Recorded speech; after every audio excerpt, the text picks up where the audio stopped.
Oh, hey, good. Hello.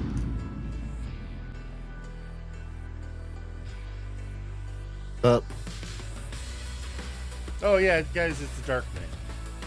You know what that is. There's no Jerry, fourth ring announcer. There's no Dr. Caliban or storyteller. There's just Jeff and Tim. indeed, So, although there was a period of time where everybody did call me Pete. right. Go figure. And, you do still have that. Technically, you still have the character of Pete around.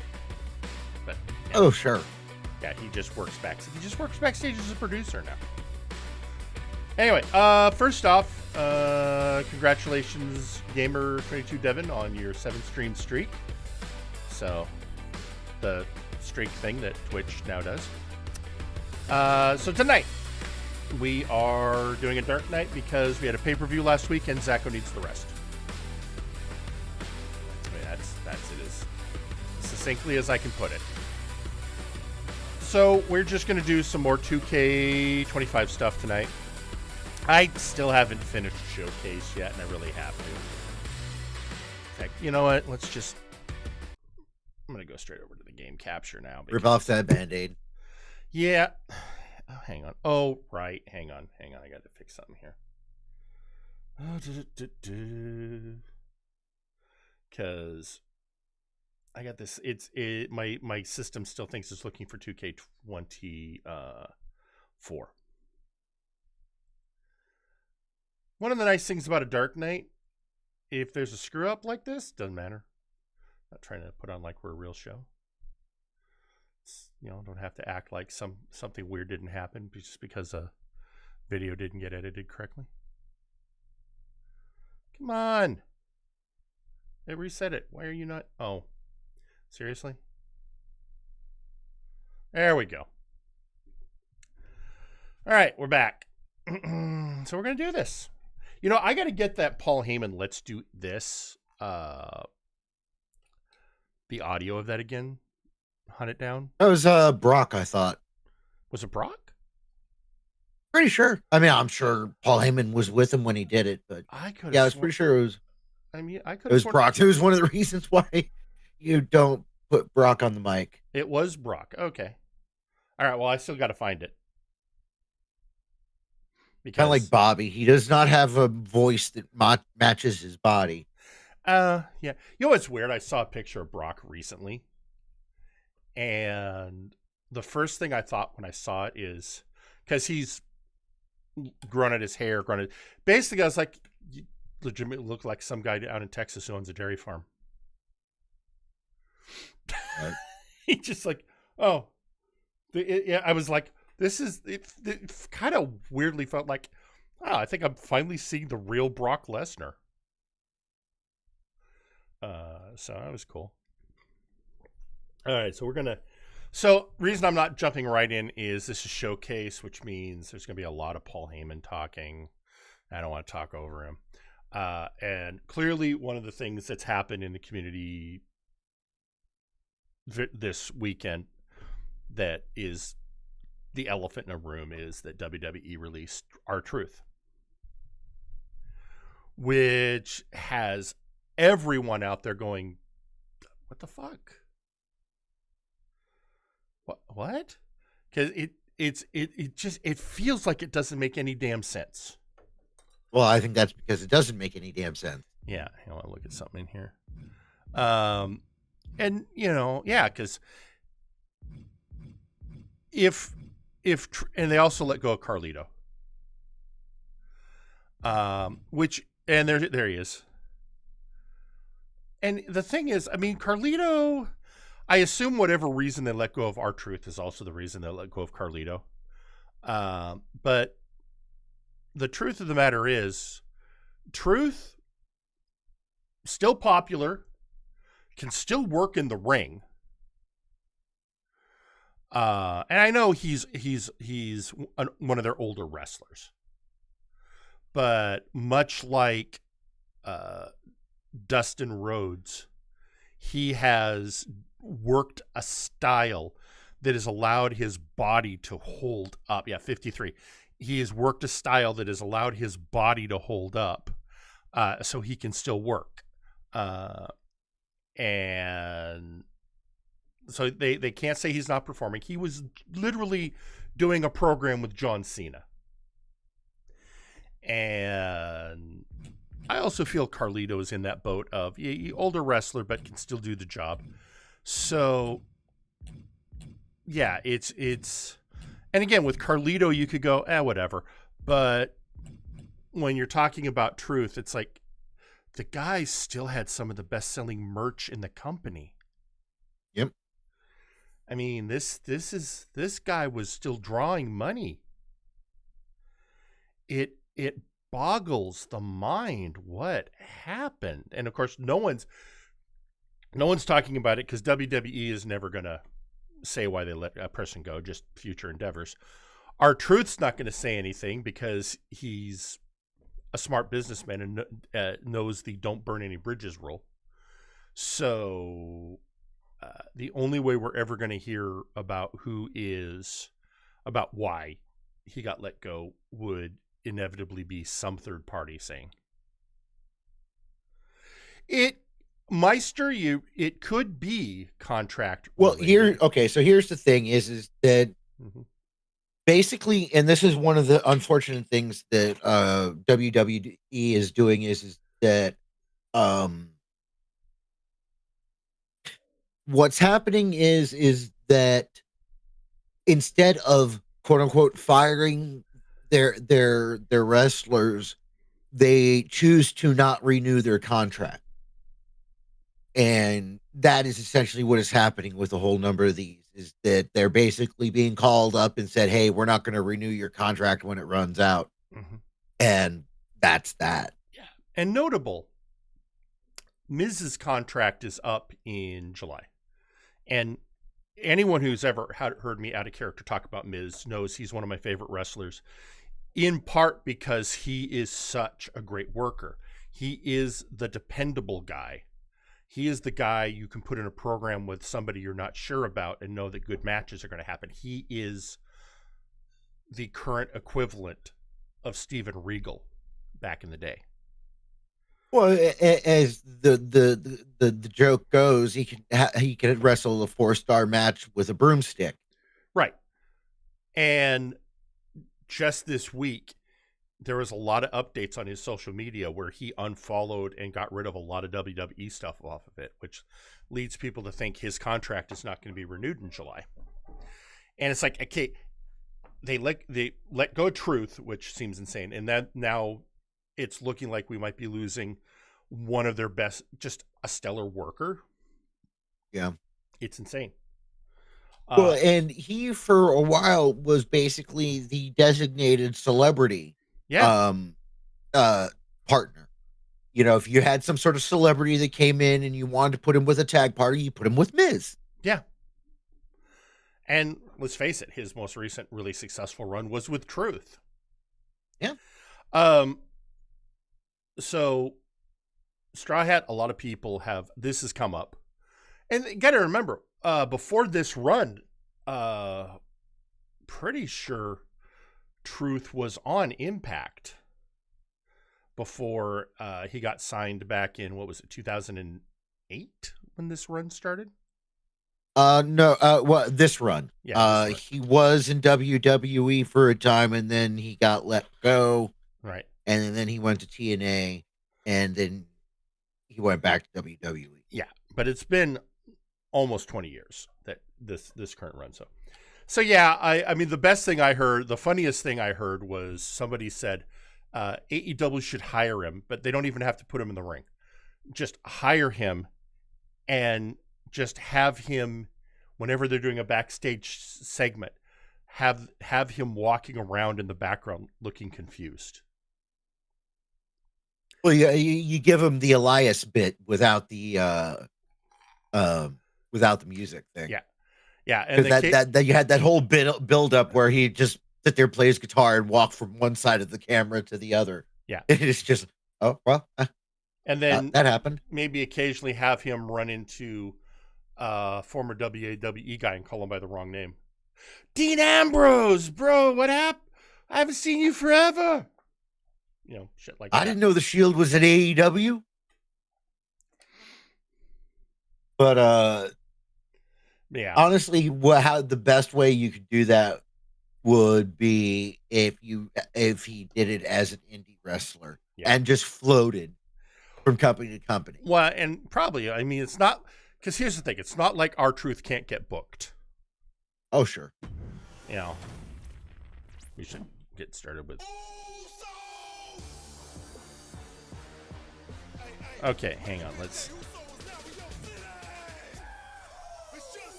All right, so our next one is going to be Umaga versus John Cena. Okay, so this is going to be another alternate history match.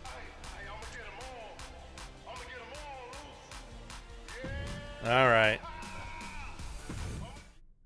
All right, Paul, what you got for me? His arrival signaled impending doom. His very presence was enough to intimidate even the bravest WWE competitor. His name itself simply meant the end. And if you found yourself standing across the ring from Umaga, you were most certainly coming to the end of your own road. The younger brother of Rikishi, Umaga, was every bit the Samoan bulldozer that his nickname Okay, would one thing I like about these things is that that Paul is always giving you a picture of where they fit in the family tree. to the entire Yep. roster, an unrepentant badass, Umaga tortured his prey with high. You know, because it's like, okay, it's Rikishi's brother, so he's a Fatu. With his vaunted Samoan spike, a Isn't he, what, he's Jacob's dad? day by Solo Sikoa. Yeah, because Jacob, both Jimmy and Jay and Solo are both. They're all Rikishi's kids. Yeah. Always joking, always barbecuing at his house. I always looked up to him. He was just so cool. Perhaps an unheralded aspect of Umaga's game was his mastery of mental warfare. Umaga loved to present a wild, out-of-control savage, one who needed manager Armando Alejandro Estrada to handle all the Didn't roll the R's enough. while he Yeah. destroyed opponents. Umaga was the perfect definition of the word aura. A two-time intercontinental heavyweight champion, Umaga established himself as one of the purest forms of dominance to ever set foot in a WWE ring. His intense clashes with Batista, the Heartbreak Kid Shawn Michaels, and Triple H, along with WWE Championship battles against John Cena, still live on in the memories of those who were fortunate enough to watch Umaga perform.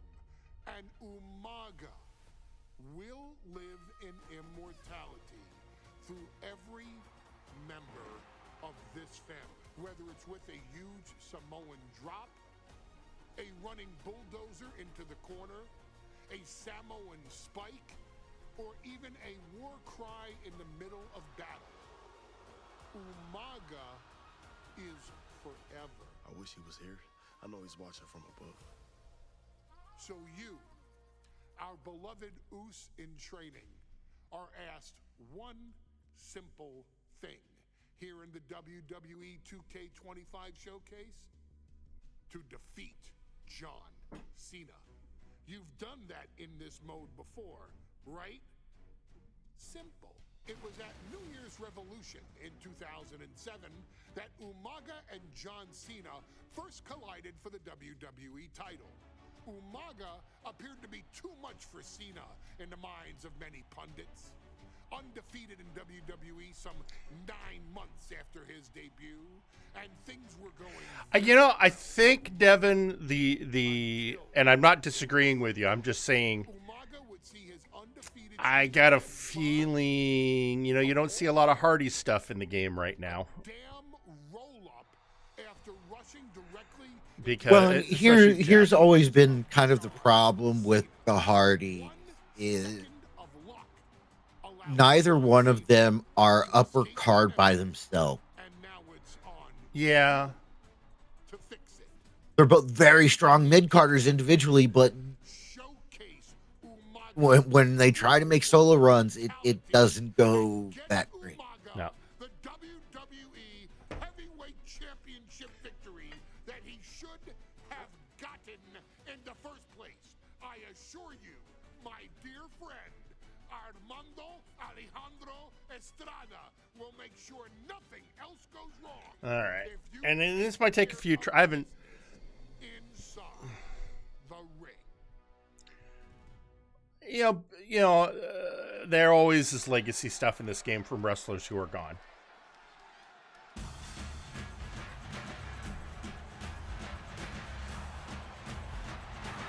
Oh, Shinichi, like I said, Matt had a decent. Jeff had a decent, but they never quite hit that upper card level.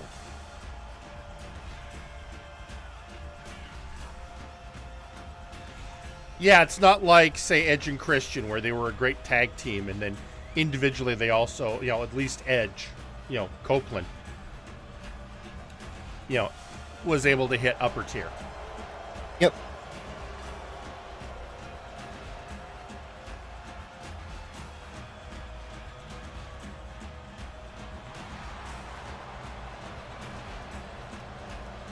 And so for anyone who hasn't been watching this for a while, part of the reason we're doing this is one of the dumbass things these games do is to get all of the character creation stuff, you have to play other modes to unlock them. And that includes oftentimes some of the really good character creation pieces or entrances or what have you. And so you got to play this mode, which I've always referred to as eating my vegetables, because this mode in particular is not one of my favorites. Just because you don't get to just have a match, you have milestones you have to hit. It's a pain in the ass.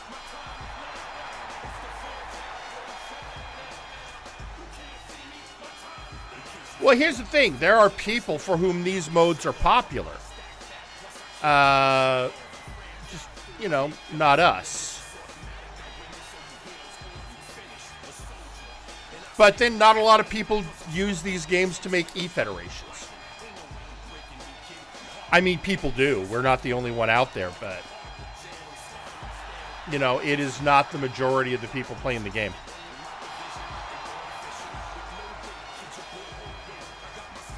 Yeah, no, my edition of the game is I have the top tier edition because I kind of have to. Because inevitably somebody's going to want to make a character that's going to use some piece that. One year I absolutely refused to do finish showcase mode. And it was the Rey Mysterio year, and it turns out that several pieces of the Ultra Devil outfit were from that mode. And so I never actually had Ultra Devil on my game until the following year came out. Because at that point I was just like, I'm not going to. Now this year we're going to be okay because Zacho and I have an agreement about that. We are not going to have any character pieces on anyone coming from my faction. So all I have to do is unlock Showcase and everything from my Rise, and I'm fine.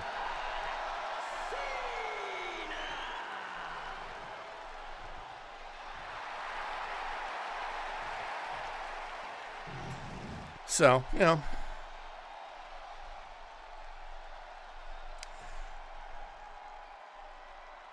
All right, give up the belt, Peacemaker.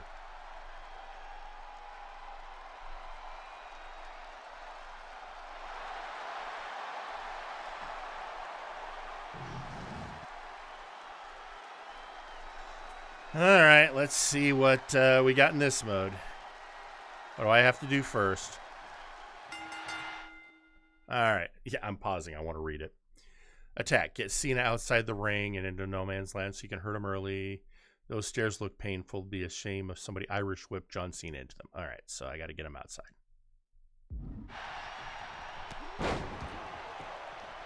All right. Get up here, Juan.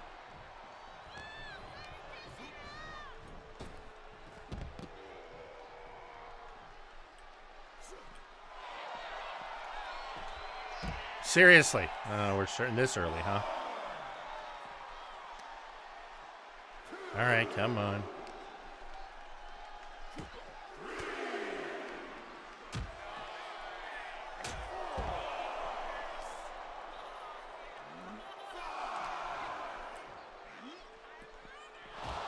Well, no, that wasn't what I wanted.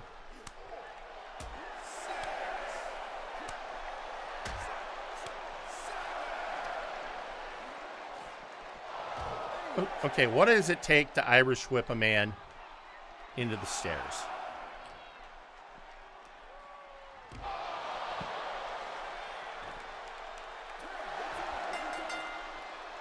Oh. I wasn't paying attention to the count. Fine, fine, fine.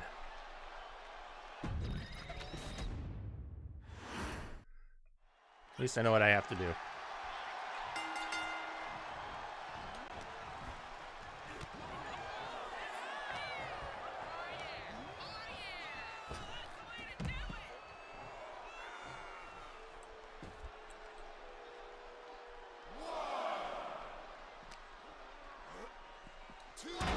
There we go.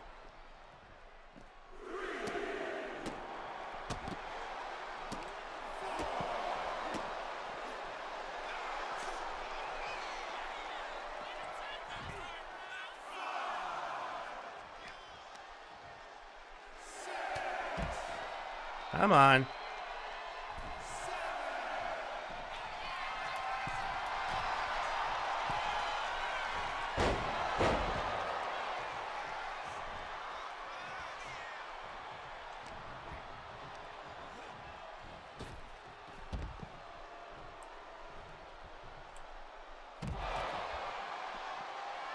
All right, now what do I have to do? Let's see. Now work the head and neck area, getting Cena to monitor, and hit Cena with two of your hardest shot. 2 heavy combos will have him gasping for breath. Okay.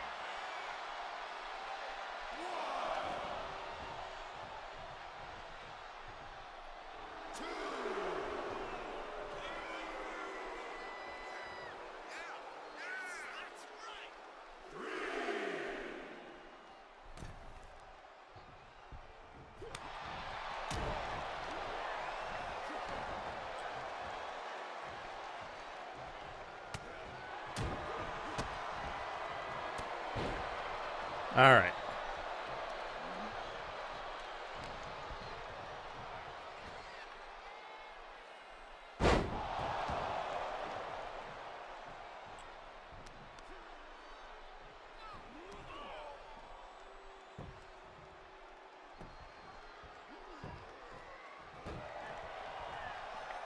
All right, hang on. I gotta read this one again. Okay, left trigger to run. Okay. All right.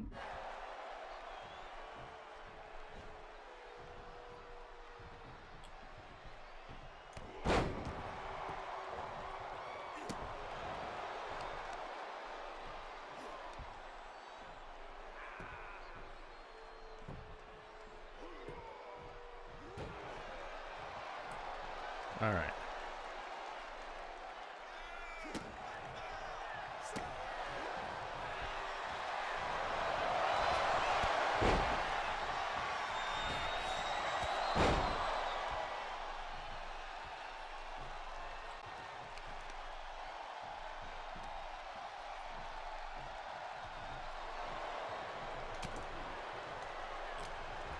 All right, let's see what this one is.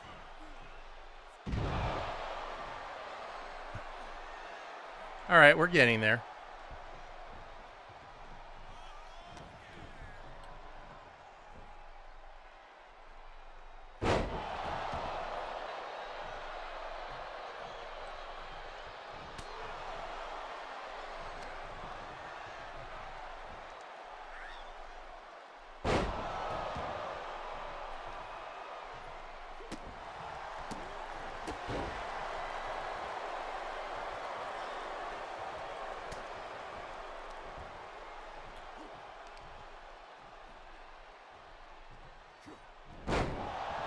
There we go.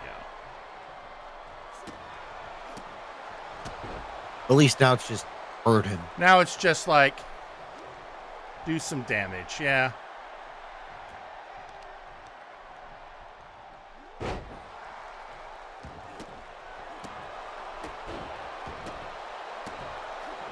Oh, yeah, the timed missions are the worst. All right, now what do I have here? Got to strike fast. Get Cena facing you while he stands in the corner so you can see the terror in his eyes. And unleash a... Okay, fine.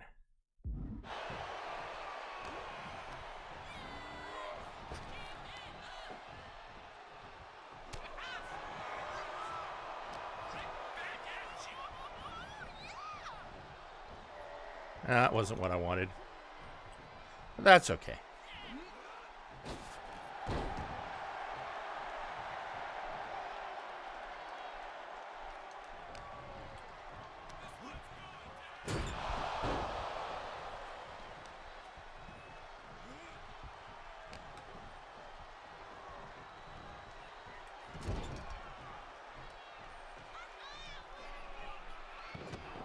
Oh, we got to a cutscene. Cutscene!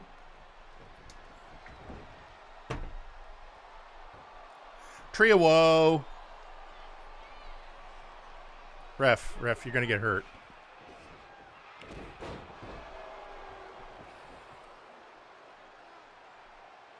So is that it? Are we done? Are we in endgame of the match, or do I have to do anything else? You never know. Because used to be, okay, cutscenes would go to live footage, which I'm glad they don't do anymore. Yeah, it's not quite as jarring. Yeah.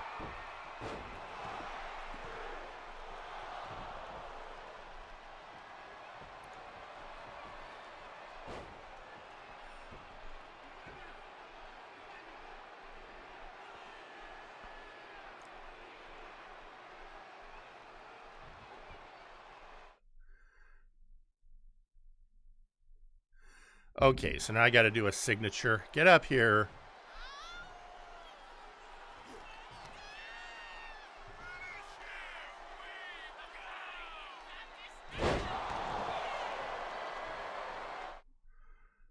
Okay. So I got to look at the grab then.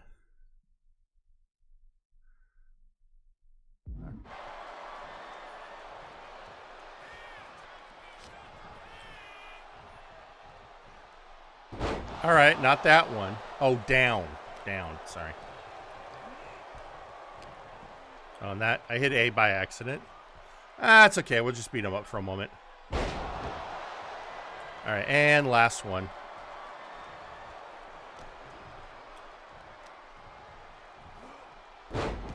There we go.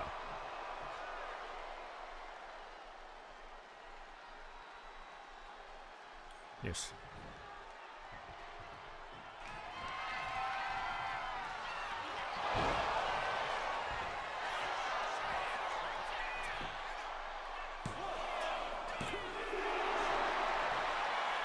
Oh, this is what we're doing, huh?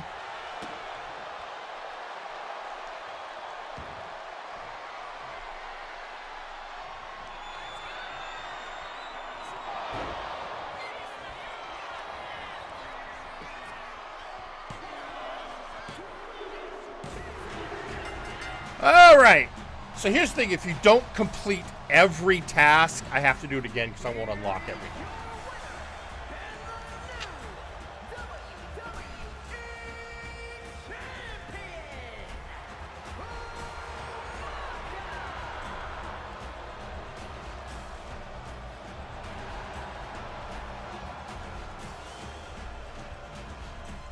All right, let's see what we unlocked. So we unlocked a new arena, a belt, Umaga, the manager, and another Cena. Hooray, we unlocked another Cena.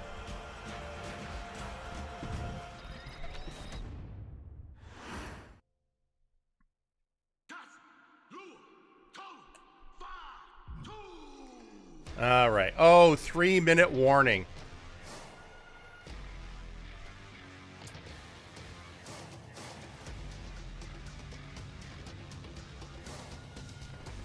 Okay. Actually, I hate to do this. I gotta take care of something real quick. Guys, I'm just gonna leave the screen up because I'm only gonna be gone for a couple minutes. And yeah, talk amongst yourselves. I'll be right back. I gotta say, I think 3-minute warning is probably one of the tag teams I'm least familiar with, despite how well they did. Like, obviously, I know how good each one is. I don't think I ever saw that much of them as 3-minute warning.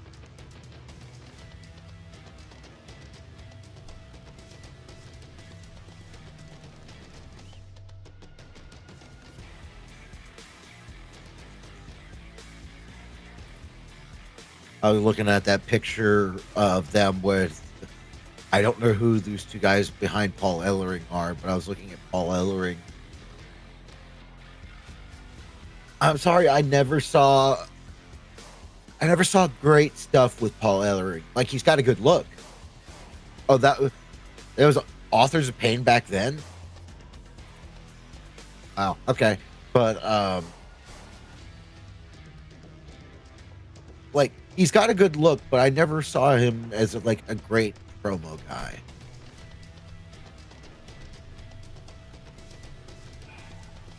Well, again, like I said, like Legion of Doom were fucking awesome. I never attributed any of it to Ellering,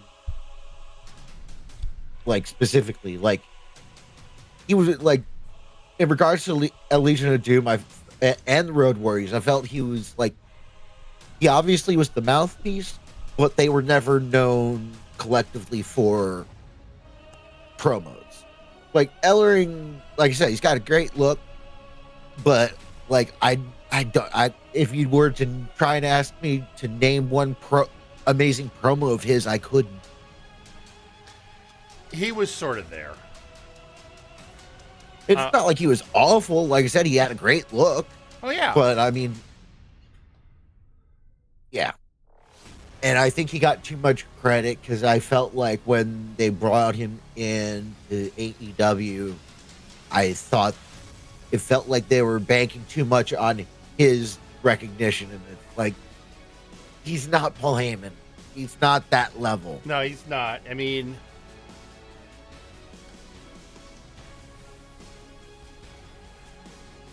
he's not a Heyman. He's not even a James Michener.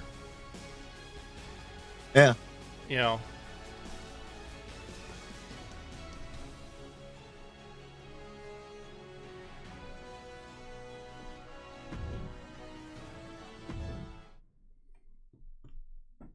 Hey, in WWE, things move really fast. If you aren't present in the moment, it can feel like a year goes by in only 2 or 3 minutes. That's why you always have to make time to make sure that you check. Hold on. Did I just hear myself say 3 minutes? Calm down there, Bischoff. Can you believe I'm actually doing Eric Bischoff's shtick? In the early 2000s, few words sent a shudder through the roster like the words 3 minutes, summoning the fearsome duo of Rosie and Jamal, collectively known as the 3-minute warning. Initially hired by the aforementioned Raw General Manager Eric Bischoff to interrupt anything he didn't find to be entertaining. You're just not entertaining me. 3 minutes are just about up. The two instantly made their mark in WWE with their complete and total total decimation of anyone that was targeted. Their formula was really simple. Two bruisers with surprising quickness who took pleasure in throwing opponents all around the ring with reckless abandon. And the trail of bodies left in their wake remains a testament to their devastation. Rosie, older brother of your tribal chief Roman Reigns, and Jamal, who would in time develop his skills further and take the name of Umaga, were about instant gratification. They treated matches like a race, seeing how much damage they could fit into the shortest time possible. The 3-minute warning with my brother and my cousin, it was just one of the coolest gimmicks of all time to me. It was catchy, you know what I mean? Like, you kind of knew what was happening. And I feel like we all remember when the 3-minute warning hit for the first time. You know, the whole Den TV area just lit up. Every match was a train wreck, as the two would use their size to overwhelm most opponents, coupling that with incredible tag team maneuvers to increase the carnage to its maximum levels. That approach, maximizing damage while minimizing time, was a 3-minute warning signature. The team itself saw its run in WWE last for a little over a year. So I hate to say this, Caliban, but I have a prediction. Yeah. I have a feeling there's going to be a 3-minute time limit. Yeah. Hey, as long as they let me just go ham during it, I'll be fine. On their opportunities, as 3-minute warning did every single time. It was a short-lived gimmick, but it was a really cool gimmick, and I just think it shows the versatility of, hey, if you need us to go out there and tell you a Broadway story, I'll cover 2 hours if you like. But if you need us to come out in 3 minutes to make an impact, we can do that too. But you gotta be really good to be thrown in there with the very, very best in the industry. I'm getting all pumped and proud, you know, for my brother and my cousin right now, just thinking about it. Here in the WWE 2K25 showcase, we have selected another team that embodies the same mindset in Akam and Razal, the AOP. Similar to Jamal and Rosie, That aged like milk. Two look to inflict Yeah. the most pain in the most efficient manner. Like 3-minute warning, AOP happily dispatches when summoned. Like 3-minute warning, AOP features 2 Goliaths who will hurl your body from pillar to post before finally bringing it all to a most painful conclusion. It's up to you in this Extreme Rules contest to beat the AOP to the punch and showcase the Wrecking Crew approach that made 3-minute warning the premier bruiser squad in all of WWE. And don't worry, we will give you more than 3 minutes to make that fact. Well, thank you, Paul, because we were actually worried. Matter of fact, take your time and enjoy dishing out the punishment. I mean, he, honest to God, is just one of the best in the business. Paul. Yep. Just.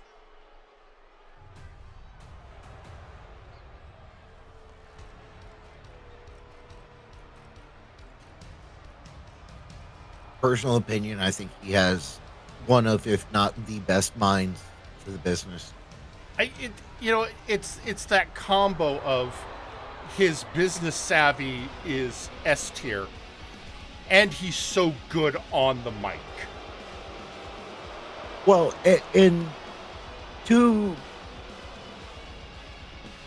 my point being is he has not only been at the top, but he has managed to be at the top across generations. Yeah. Like, say what you will about Jim Cornette, but I feel his relevancy isn't as well. He's certainly, obviously, not as active in ring. Well, not in ring. As like Heyman's still out there doing stuff, and I mean, obviously, Cornette's doing podcasts and whatever, but he's not actually out there managing. Well, I would say Heyman's been going. Heyman was better at evolving with the business. Agreed, and that's my primary point. Is he's managed to stay relevant through the entire. Mm-hmm. I mean, he started off working for Vince Senior. Yeah, but he was also, because when he was younger, he was a sponge. He was working with the best. He knew he was working with the best. Learned every damn thing he could.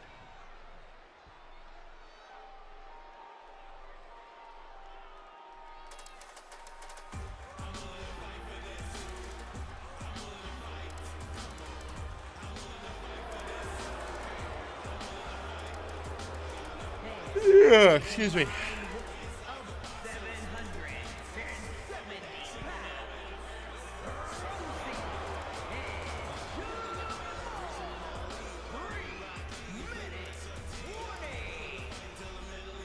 Thing is, I like this, but I also liked Rosie's run with the Hurricane.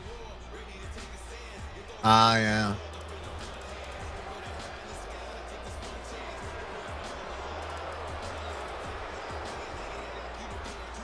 I'm so mixed on that gimmick because it was so over and it was so well done, but at the same time, towards the end, they pushed it a little too far. Oh, sure. As they often did. Yeah. Is this a tornado match? Okay, what the hell do I have to do? You've got 3 minutes to cause moderate damage. Okay, so we got a timed event, but it's just about... Okay. So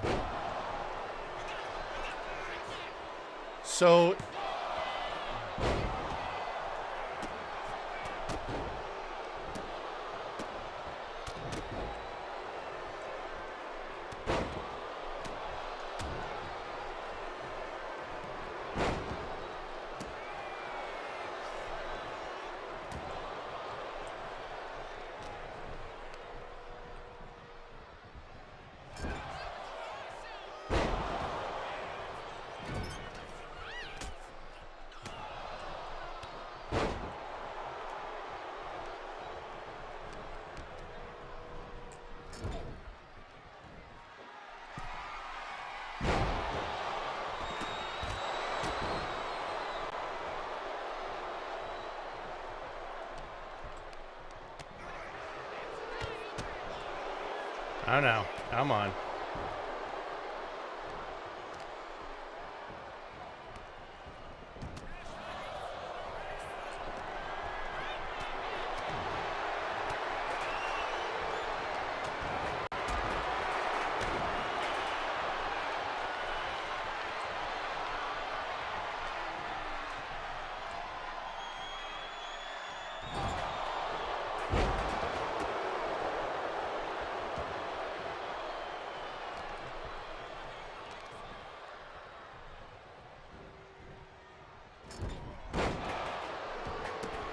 All right.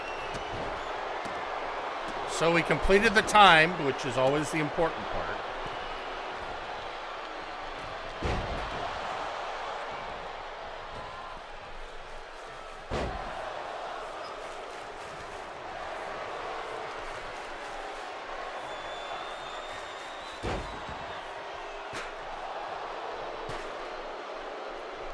I go for the other one now.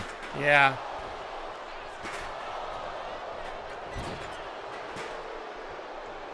There was... I don't... The hell? There we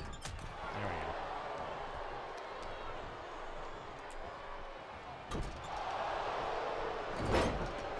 Well, screw you too.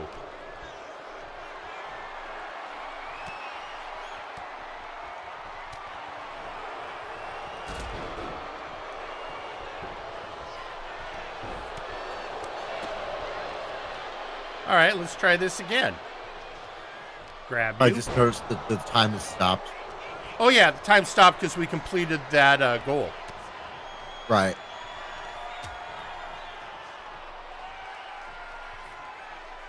Come on. There you go.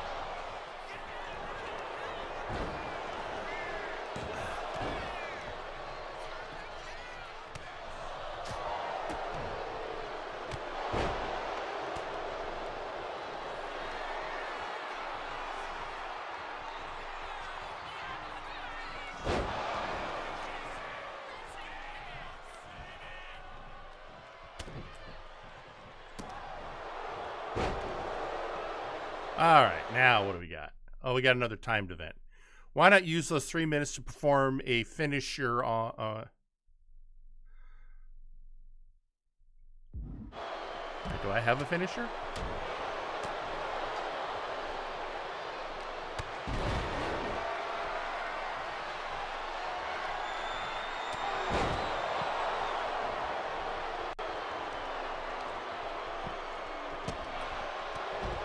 Okay, somebody remind me what button I pressed to change between the two wrestlers. I can never remember that. That was L3 from what Strahd was saying. L3. Okay. R3? L3.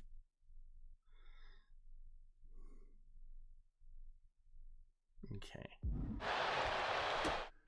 Okay, okay, L3. That's the stick or the... Yeah, you push down on the analog stick. All right.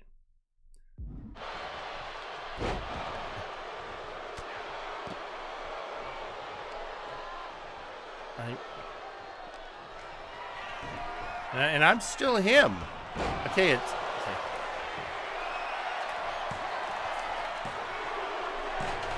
Okay, I got distracted trying to switch, and I lost the match. Here are your winners, All right. And now we're back to... Gotta do this again.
All right, there we go again.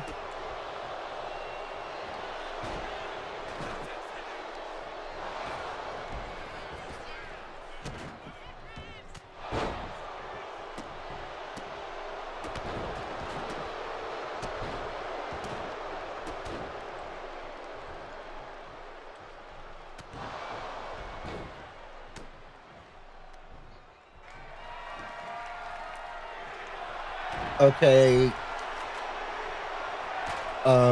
Have you tried doing the thumb sticks?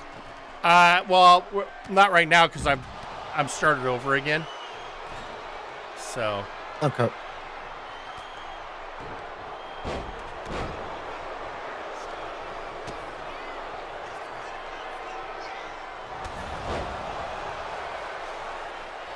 Really? We got fire? Damn it. Well, I got to get my timing down or I'm going to go through a flaming table. Timing sucked. I wish I hadn't done that, but...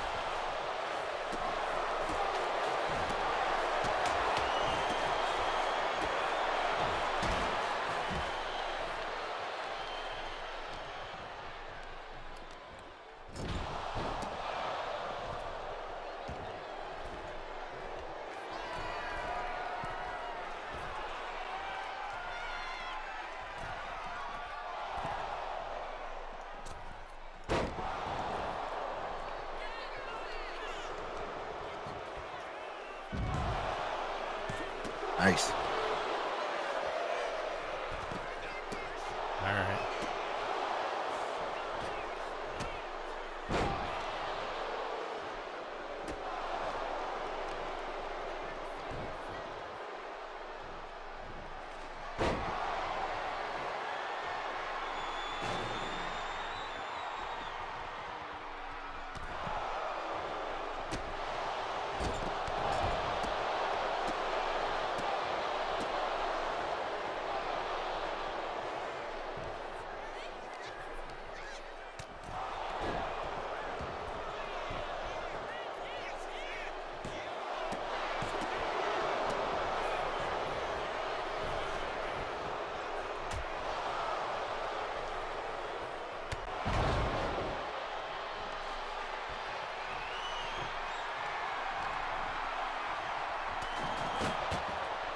And there we are.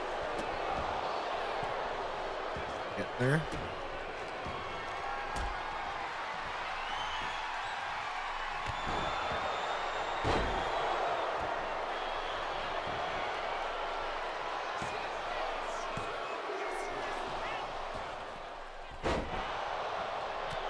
There we go.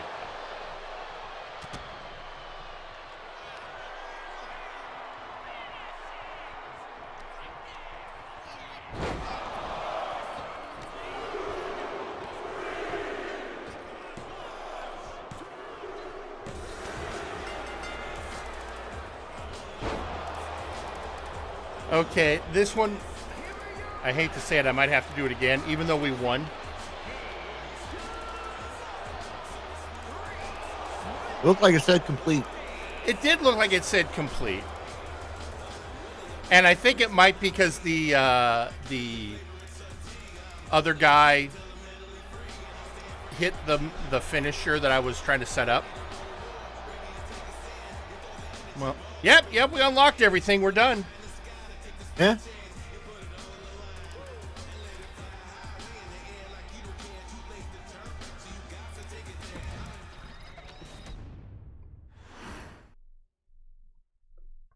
Hooray!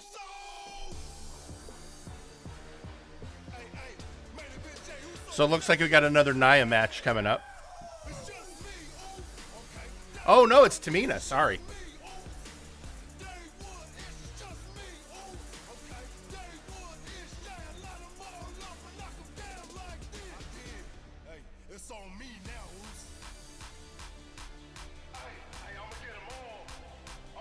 All right, let's hear what Paul has to say about Tamina. We've come to the part of the showcase where we get to talk about Tamina. Ever since walking in WWE, shoulder to shoulder with the Usos, Tamina's alliance with this dynasty has never been in question. I remember watching Monday Night Raw and I seen Tamina debut with my brothers. It was a pretty cool, dynamic, right? Two of my brothers and Tamina. Together, Tamina and the Usos helped each other navigate through a trial-filled first year in WWE, making sure they all survived together. In later years, Tamina has formed alliances with both Naomi and Nia Jax, honoring this family's connection. While Tamina has looked to create her own name in the industry, she has never missed a chance to acknowledge her place in this family either. Trained by Afa and Sika, the wild Samoans, Tamina was instilled with the same instincts that have carried each member of this family to wrestling glory. Her in-ring approach is similar to many in the bloodline. Quick striking, high impact attacks, and smothering holds. As capable with a super kick or a big splash as anyone else, Tamina has maintained a remarkable level of success in her WWE career. A constant contender, Tamina has competed for the Women's Championship on many occasions. She's also held the Women's Tag Team Championships along with 9 separate reigns as the 24/7 champion. Tamina has proven I like that we capable treat the and 24/7 unifying championship like it mattered. against any opponent. Tamina Yeah, really. is always the perfect test for a rising contender. Defeating Tamina proves that you're at the top of your game, and she will always expose those who aren't quite ready yet. Taking her lightly is the easiest way to book your visit to the local medical facility. Tamina has taken part in many memorable moments, but in the 2K25 showcase, we're going to give you the chance to make history. In the first ever women's Money in the Bank match, Carmella, of all people, would walk out victorious after letting someone else do all the work. Tamina, Becky Lynch, Natalya, and Charlotte Flair were all robbed of a great opportunity that night by Carmella. So this is your chance to make it right. Showcase Tamina's grit and take out the other 4 ladies in this ladder match. Okay. The first ever winner of the women's Money in the Bank. Carmella might still sneak out with the win, but if she does, she's doing it on her own because we're not allowing anyone else at ringside for this match in our showcase. In other words, they're also knowing how we're letting that guy in the game. Because fuck that guy.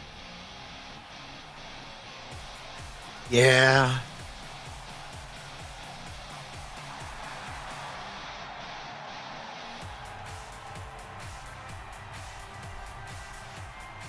The following is the first ever Women's Money in the Bank ladder match. Introducing first, from the Queen City, Charlotte Flair.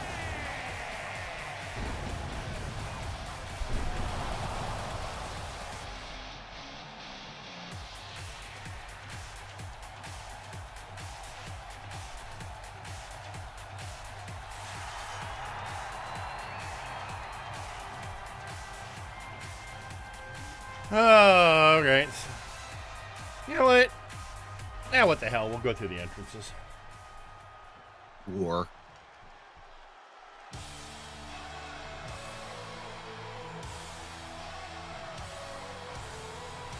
I always liked this theme of hers. Oh, it's a great theme. That's why back in the earliest days of MNW, 3 different wrestlers tried to claim it. This is true.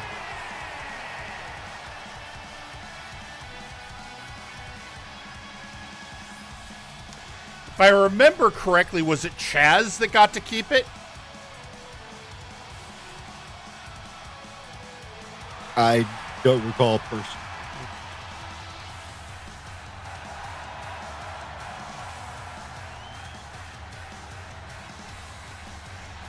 So, okay, so Devin's saying, yeah, it was Chaz that got to keep it. Because I know Burnout, Vaughn used it for a bit, and I forget who the third person was, but I knew there was a third person.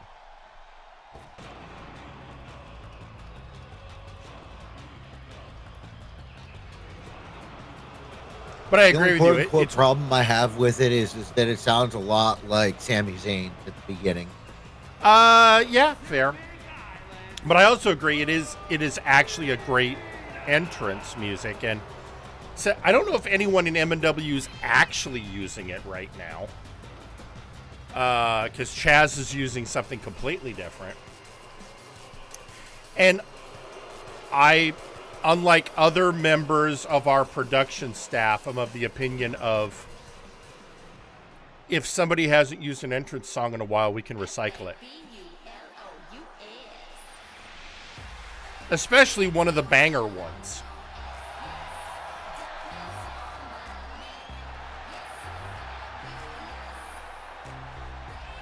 it's tough because you deal with confusion of who is it that's coming out to it. Sure, but I think after, because no one has used, I want to say it's been at least 2 years since Chaz used Becky's theme, if not more. Sure. And so, after a while, I mean, especially in MNW, that's like generations. Sure. Well, it would happen like for like maybe the first 1 or 2 shows, but then afterwards, I think people would be more acclimated.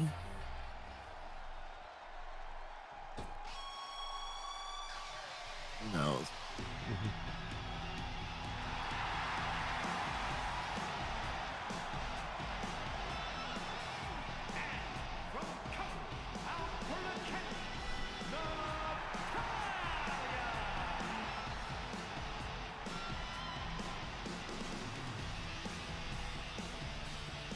I mean, there's certain songs in MNW you could not recycle to another wrestler no matter what. Italian Patriot. Italian Patriot, definitely. But I was thinking of, like, End of Days. Sure. You know, honestly, Bray Wyatt, the original. Which one? Oh, the original? Okay. The one that Storyteller uses. Oh, shit. Match started.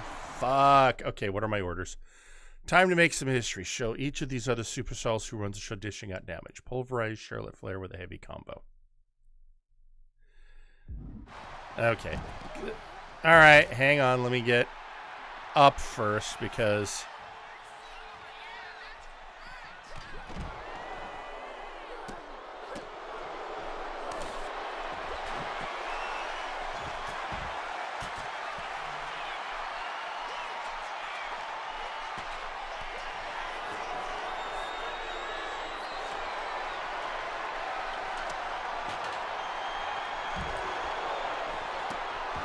Oh, hang on. I gotta...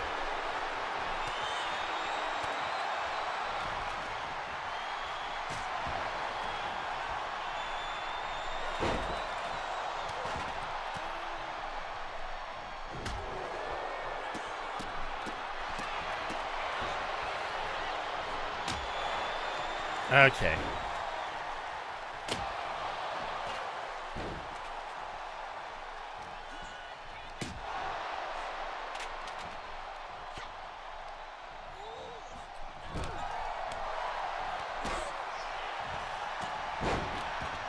Seriously?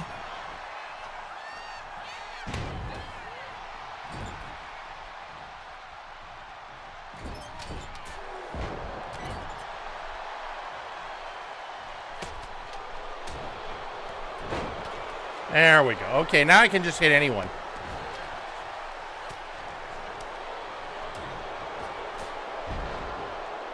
No, I can't. Now I have to get Becky into the corner and smash her with a heavy corner attack. Well, at least Becky's who I'm fighting right. Well, Becky, get back in the ring.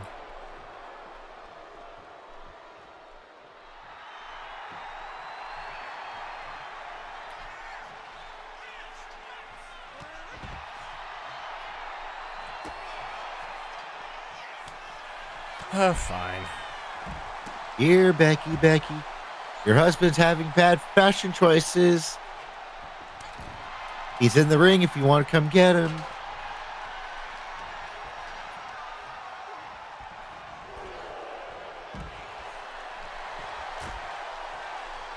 I still love Seth's story that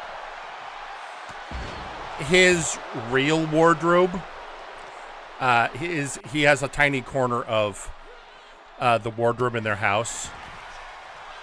And there is obviously all of Becky's clothes and then all of the clothes she has designated as Seth's clothes. All right, now we got to carry Carmella high and try and let's see. Okay, so we got to do... All right, now it's Carmella. You know what?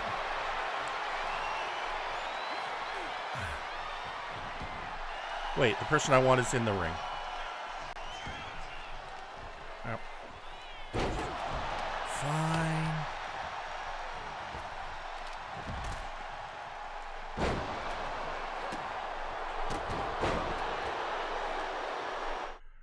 Why doesn't my thing on Natalia? Okay, so I just need to do a single heavy attack on her.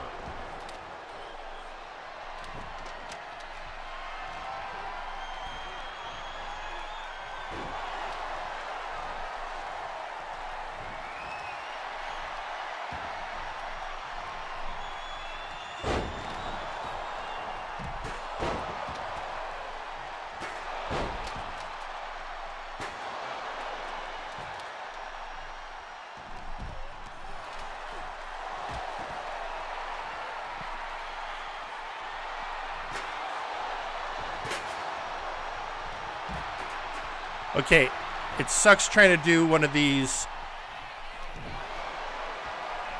Seriously, let me... Maybe some offense?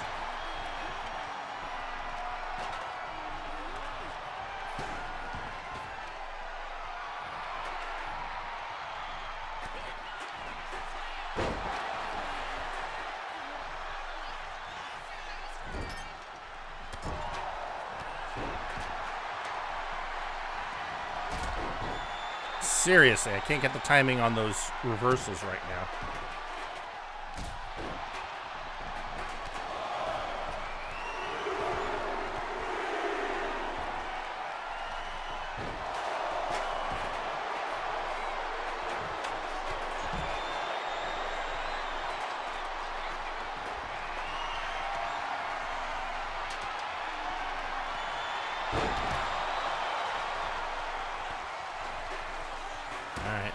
See if I can hit the reverse. Damn it!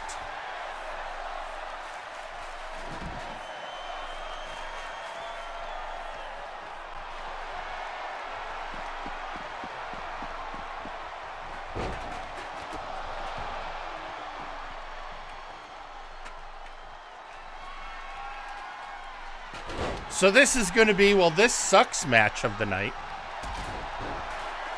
Yeah, chat was saying this one pissed a lot of people off. Well, I part of it obviously is the whole, you're trying to, it's giving you specific attacks on specific people.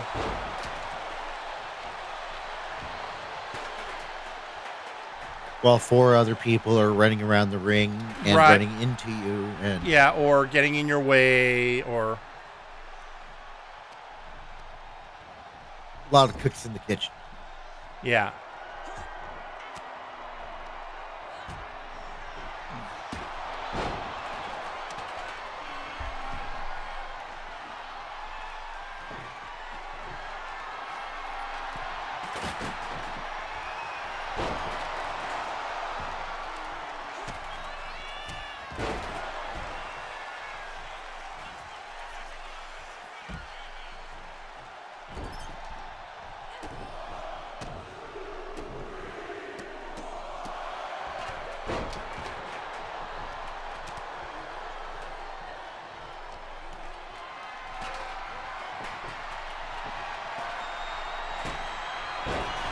All right, so we got that one down. Now all we have to do is get one heavy attack. There we go.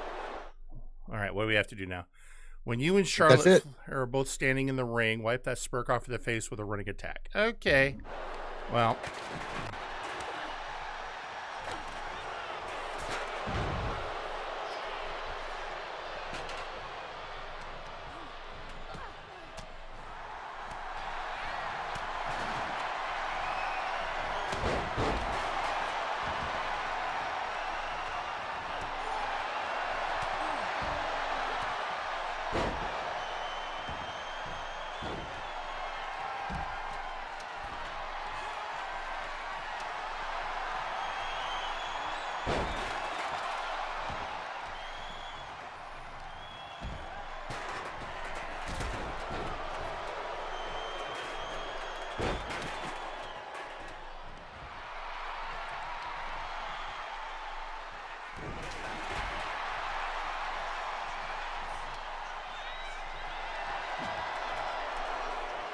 There we go.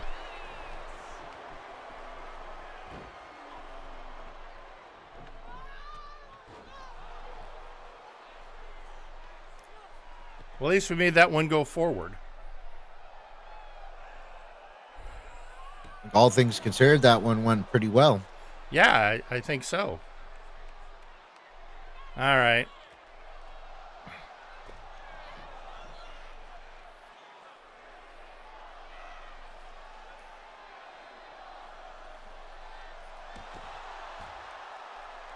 Why does it feel they took this? I mean, I don't remember the real match very well. So I can't tell if that was like reminiscent of an actual spot in it, or they just couldn't resist a moment to make Charlotte look good. Okay, you've got 30 seconds to keep Natalya out of the wing.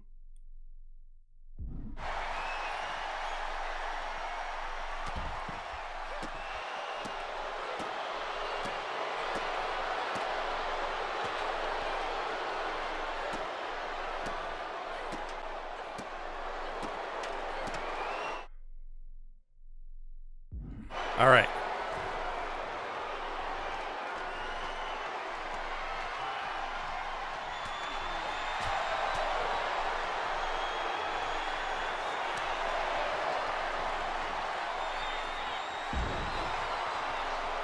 All right.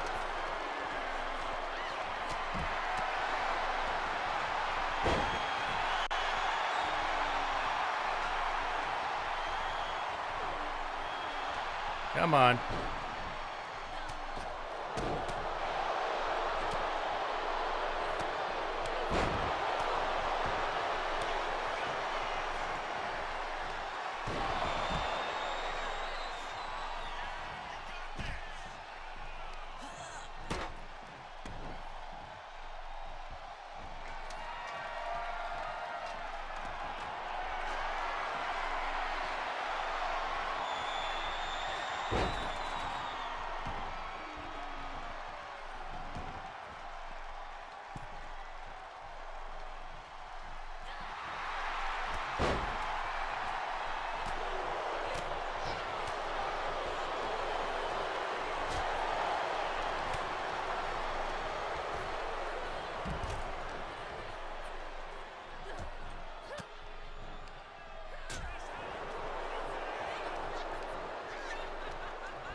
At this point, I guess my modus operandi is just recover.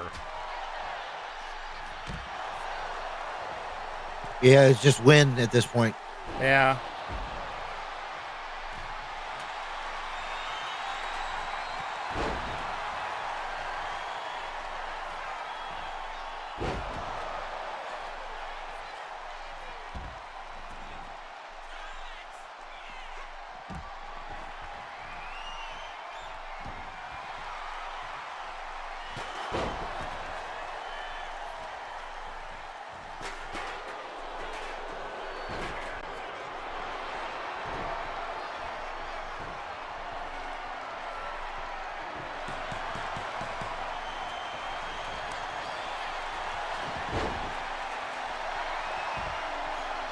Yeah, the biggest thing is I've taken so much damage that I keep having to roll out of the ring to recover.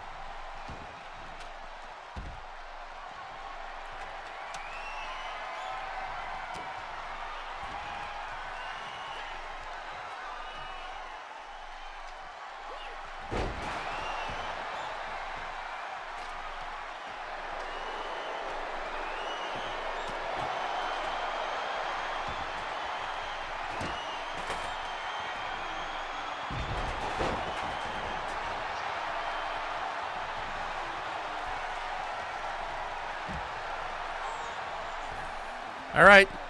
And, yeah. So that's going to be the pain in the ass one to do.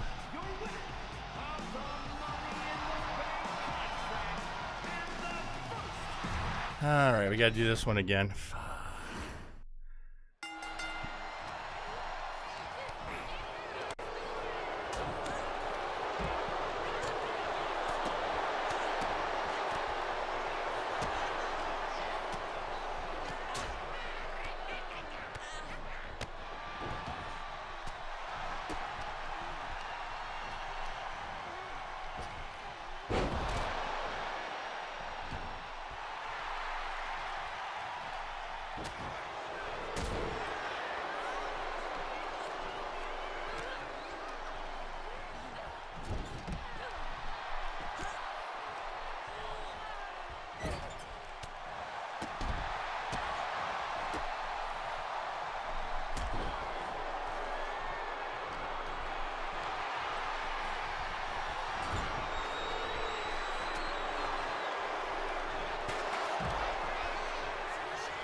On the table!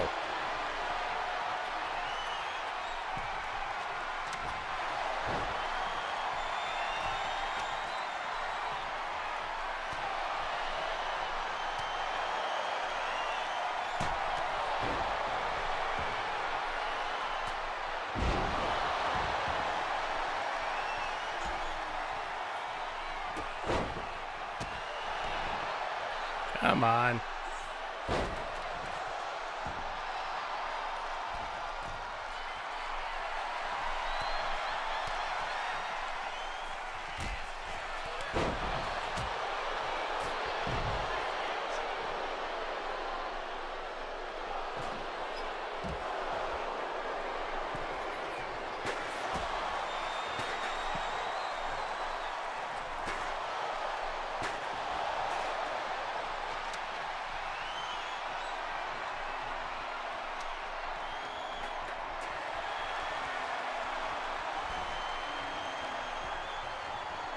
I love how it just looks like she's patting at it like a cat.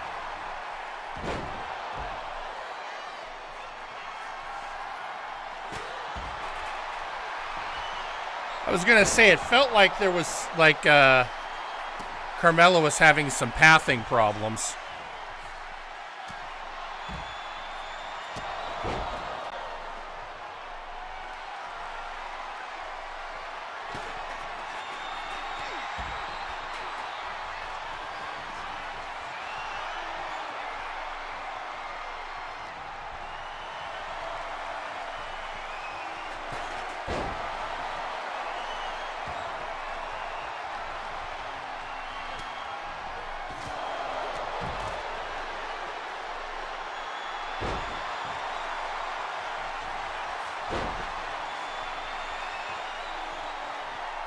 All right, so no one is going after. Now, hopefully somebody will go after Carmella. There we go.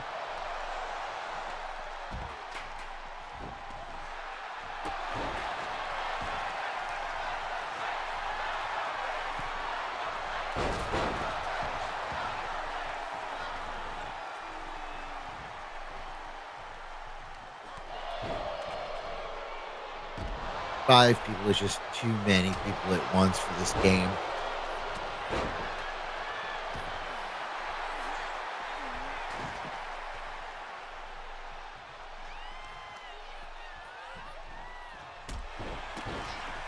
The AI is not smart enough to stay out of its own way.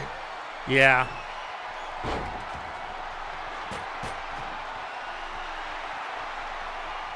Even though apparently this was what they decided to treat as her.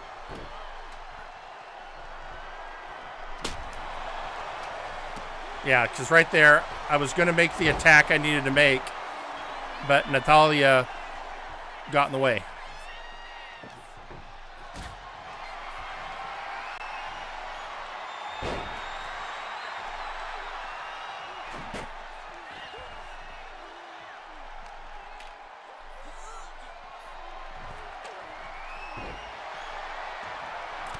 So,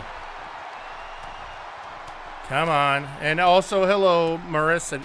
It's hard for me to see chat right now because I kind of have to hyper focus on the game or I'm not going to get this done.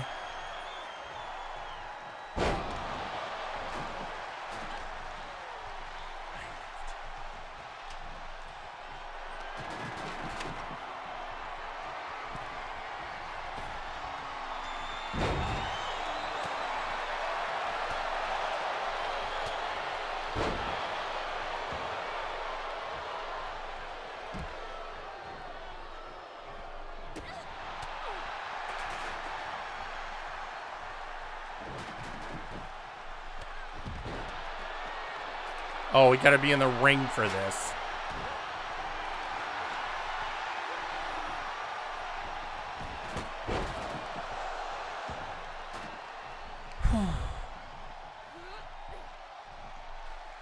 There we go. Now I got to go through this cutscene.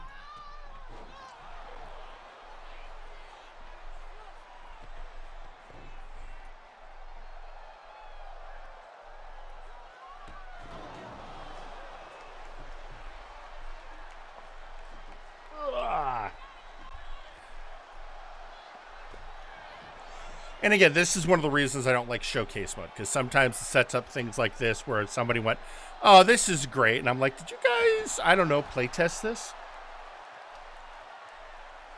And folks, I'm playing this game on easy mode.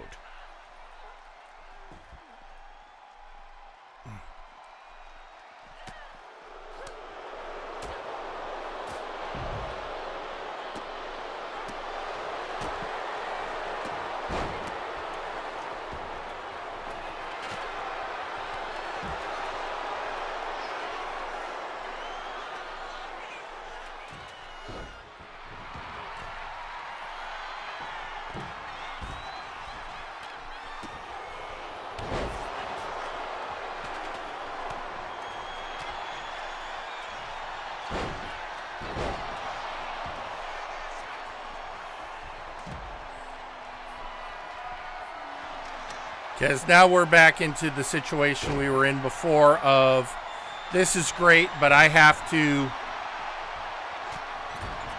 get in here and win. And Becky's still fully in green. So really,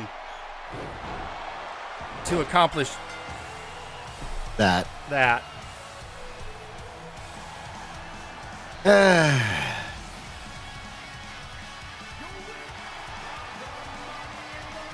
So, you know.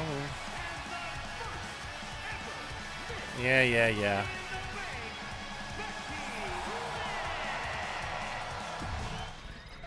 Okay, I'm going back to the menu, but that's just because I think we're going to take a break right now. Because I kind of need one. We're at that time. Regroup, and we're at that time. And honest to God, I just want to, see if you're coming at it fresh. So we're going to take a little break. Folks, I'm going to play one of our commercial breaks, and I want you to appreciate this one because come next Warzone, we are swapping this one out for a new commercial break that Travis A. Carey and many of our other folks, including Pokey in My Pocket, have created for us. So this is the last time you'll be hearing this particular break. Hey, you flabby liquid ape! Are you tired of breathing normally like a punk? Do you want to take your oxygen straight to the head? Try a fresh can of canned air! Scientists have agreed that breathing may or may not kill you! Don't risk it today! Buy a can of canned air! When life says you can't breathe, tell them that you can! Canned air! Full Contact Naked Boggle is the sports sensation sweeping this very nation. Founded in 1864 by Professor Tigglewiggle, this Ohio-based pastime has gone on for generations after generations, and it stands at the state's top sporting event.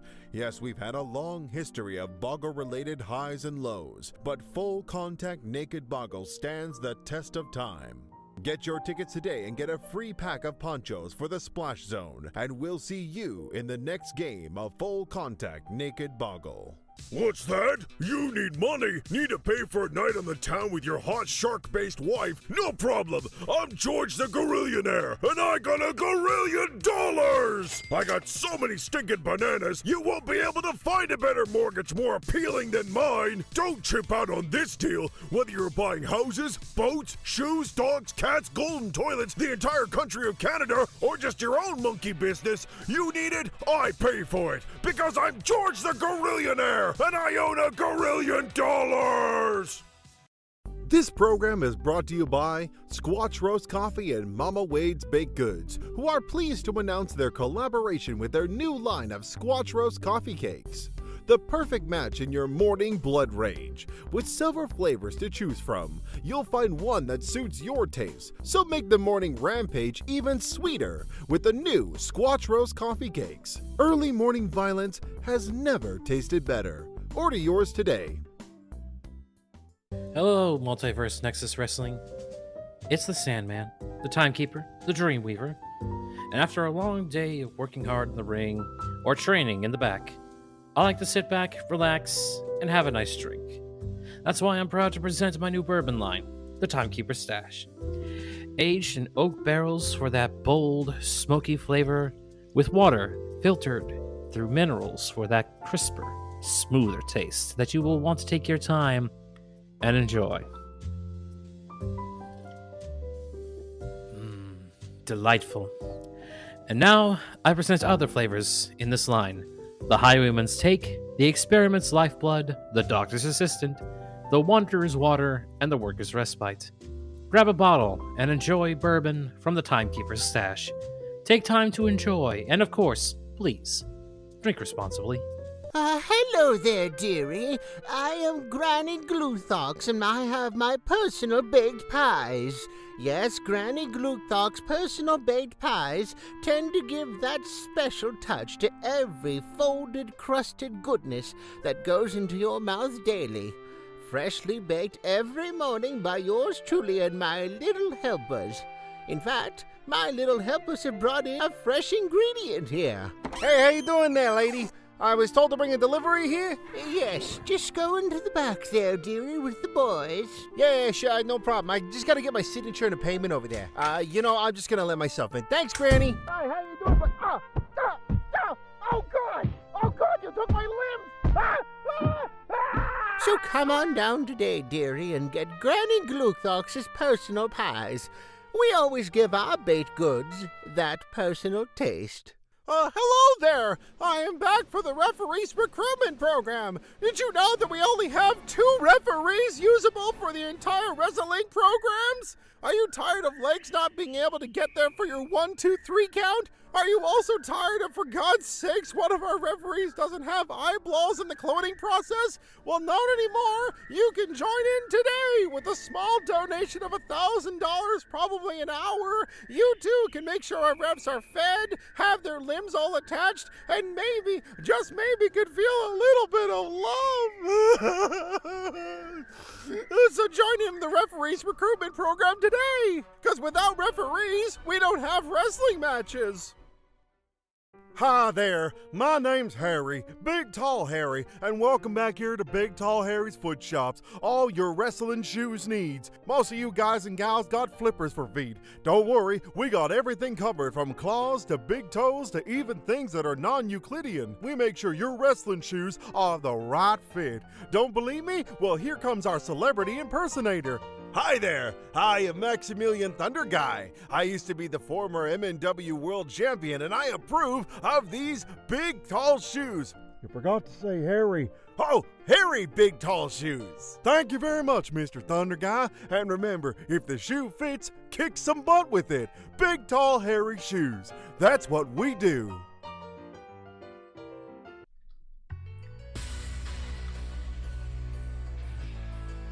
Oh, I pressed the wrong button. All right, let's try this again. Gambate. We've come to the part of No. the showcase where we get to Well, talk we- about Tamina.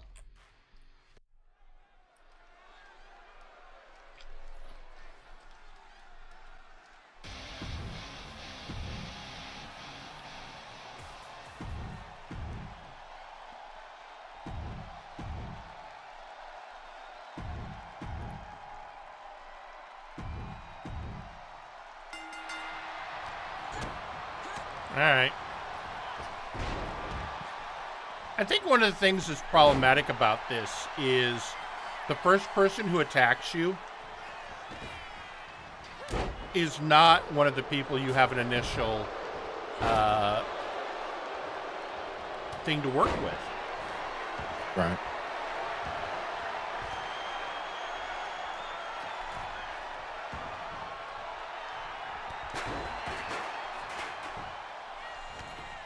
Oh.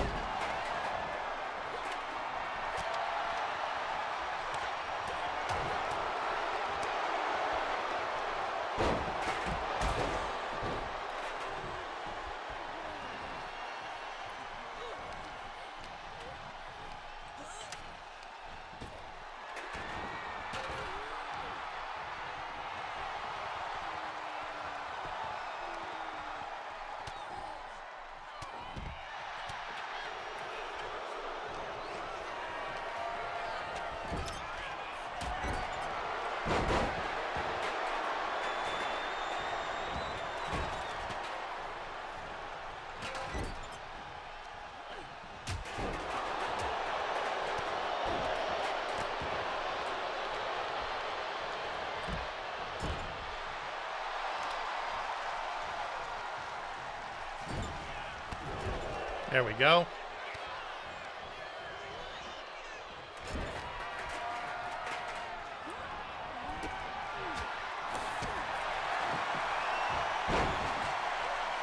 Really?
All right, so let's get this one.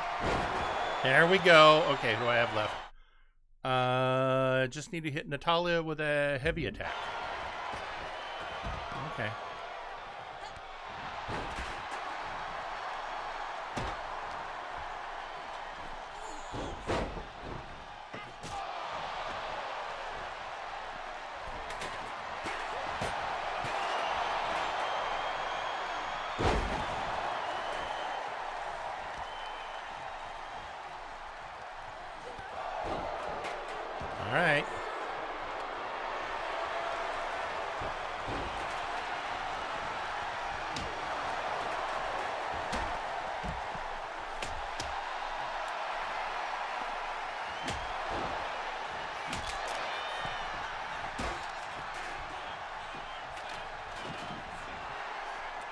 There we go.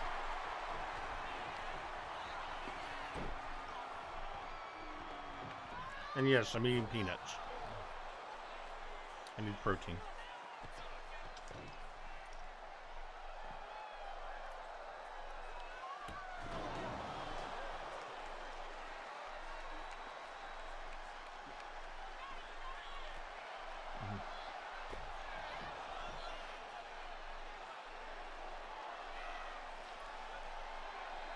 Here we go again, and Charlotte looks cool. That's damn near make sure Charlotte looks cool.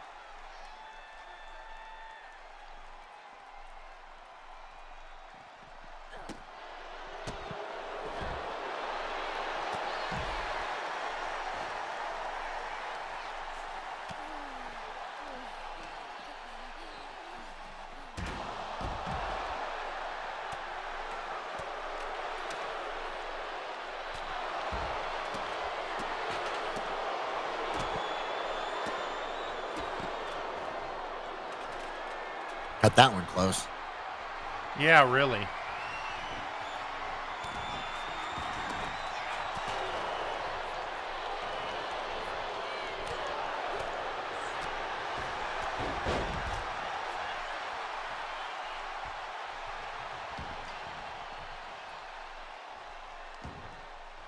Honestly, this is the best condition we've been in when we've gotten to this, the final prompt. Oh.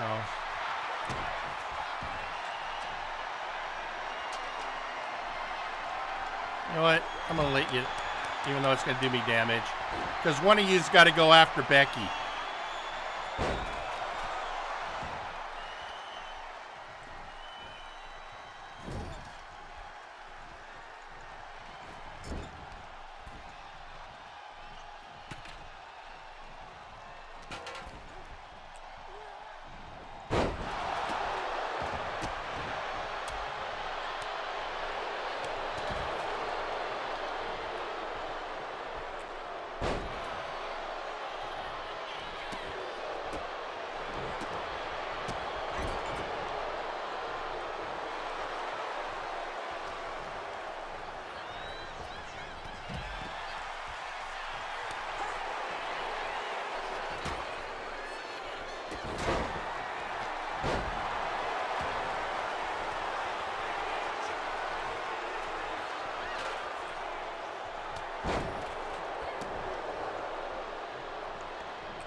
God damn it. I was going to hit her with it, but I'll take this instead.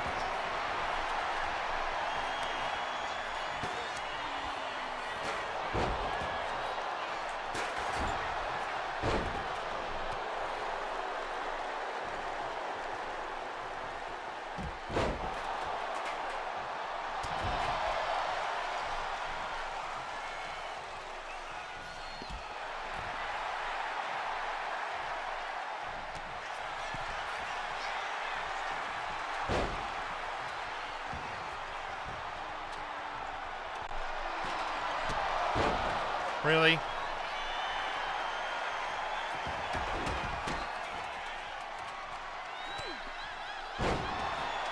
At least no one is, like, that one time Becky won, she was completely unhurt. Right. So. Yeah, everyone's pretty fucked up right now. Yeah, yeah.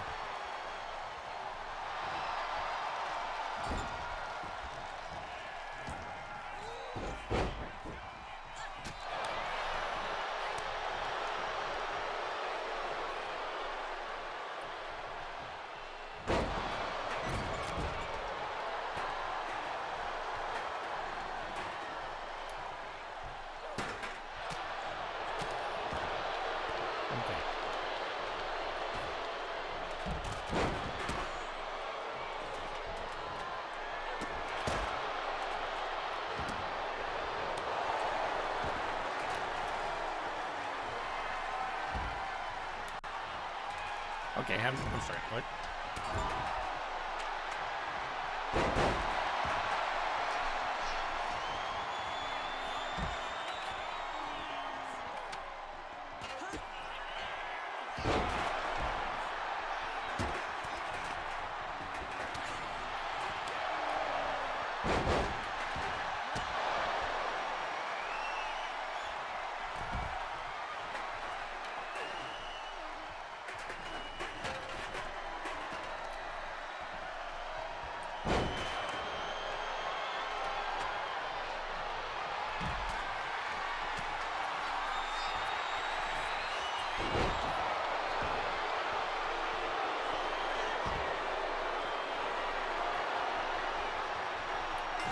Ah! Congratulations. Damn.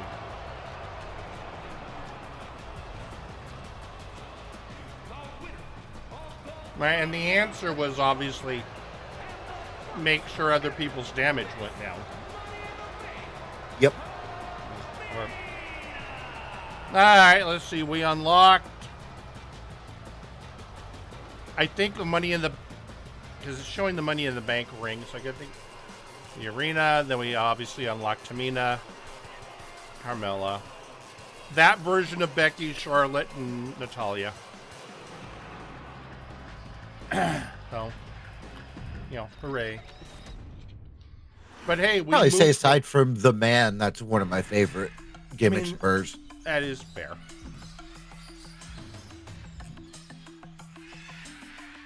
Okay.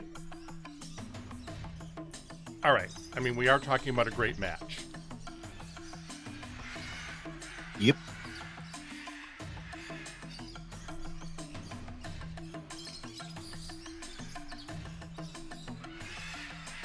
I still feel one of the coolest things they ever did with New Day and the Usos was when New Day had to go through the gauntlet match to earn Kofi's shot to go to WrestleMania. Yeah. And when the Usos came out, they just grabbed the mic and basically said, no one deserves to go to WrestleMania more than Kofi Kingston. We forfeit. And they were still heels at the time. So it was like, oh, okay. Oh, yeah. It was huge. I mean, just from a booking moment, that was great. Yep. Any member of this family that enters the professional wrestling business knows about the expectations that are going to be on their back. They know about the prestige that their very name carries. They know that those who came before them have accomplished so much. Bearing the weight of those legacies can prove to be way too much for almost anyone. But that was never the case for Jimmy and Jay Uso. Jimmy and Jay Uso look to be stars from the very start. Constantly. Are we gonna wait? I don't. When did this? Are we gonna unlock the Haka? As they progressed in their careers, face paint and war dances would fade away, and the two would embrace the day one-ish mentality, looking to punish opponents and send them to the Uso penitentiary. The Usos are 8-time WWE Tag Team Champions. The Usos have main evented WrestleMania after initially fighting for a mere spot on the card. The Usos were the premier team of the 2010s. The Usos are the greatest team of all time.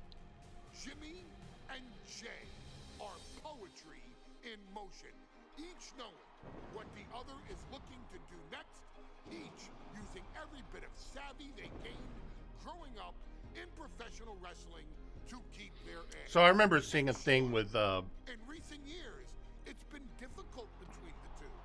Jimmy did cost Jay his match at SummerSlam against your tribal chief. anyway, I was gonna say Billy Ray, After months when the Usos asked if they could do the 3D, Jimmy and Jay and they were being really respectful, he says, "Guys, I just wanted somebody to ask, and hell yeah, I want you guys to do it." Yep. Because he considered them asking him a great honor because it showed they respected what, you know, the Dudleys had done. Jay Uso Yep. truly became main event and found his inner yeet, even adding another tag team championship with Cody Rhodes as his partner. As your wise man eventually would suffer as well, Jimmy found himself betrayed by Solo Sikoa and unceremoniously dumped out of Solo's version of the bloodline. When Jimmy and Jay are a tag team, they are pure art. They are the reason for the resurgence of Just tag don't team talk about popularity their match over the against last each other. 15 years. Now, And perhaps The least said about that, the better. Perhaps their grandest moment came during the 2017 you know, even the best careers are gonna, you know, have those moments. in a cell Yep. when they would lock horns with Well, I think part of it was is the hype that had been built up to it didn't match. New Day.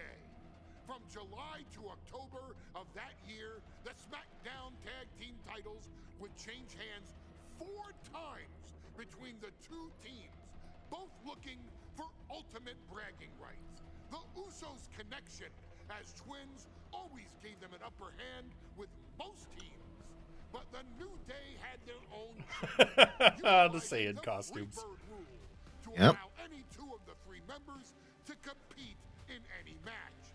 Jimmy and Jay could never know for sure who the opponents would be, with a different game plan needed for each iteration. With nothing clearly settled after 4 months, the New Day This brings back one of the things I like about this edition of the game. in a cell. And when Bosco was doing creation streams last week, it really showed of, you know, you build a faction and then you can create sub teams within the faction, which means you can set up, you know, of even a 3-man faction, you can set up tag teams of the different iterations and make sure you've got the entrance for that version well set. Since day 1, now it's time to force the New Day to realize there's nothing wrong with them. So, you know, for example, he was setting up House Caliban, and then he very specifically set up the Time Bandits under that. So, you know, I'm glad that they finally put something like that in the game. Makes it a lot easier to make these things work.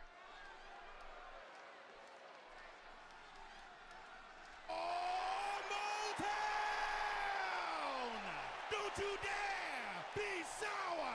Clap for your world famous 4-time champs and feel the power! It's a new day, yes it is!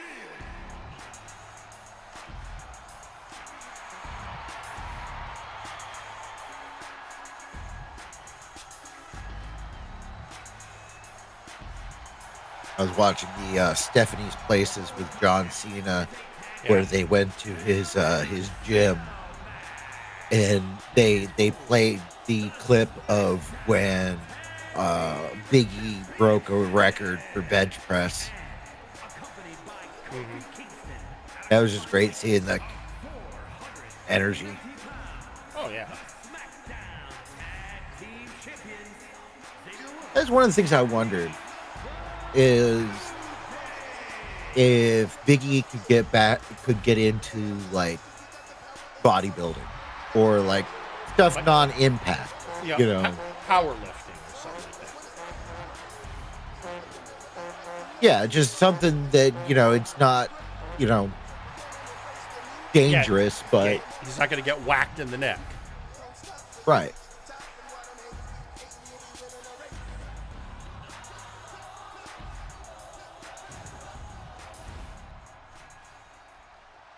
See, look at this right now. The first thing I'm thinking is wondering if next year Dimension 20 is going to do a second season of Titan Takedown. Maybe. Yeah. See, because here's one of the things I was thinking about that. Because the big thing with Titan Takedown was it was all WWE wrestlers as the players. And if they do a second season, what happens if one of those wrestlers has been released in the meantime? This is true. Do they have to swap out with a new player? Probably. Because, I mean, a D&D game with New Day, that makes perfect sense because, of course, Xavier's part of Acquisition Inc. Right. And having Kofi with him just makes perfect sense. And then you had the newbies, Chelsea Green and Bailey, and Chelsea apparently was like, where has this been all my life? Nice.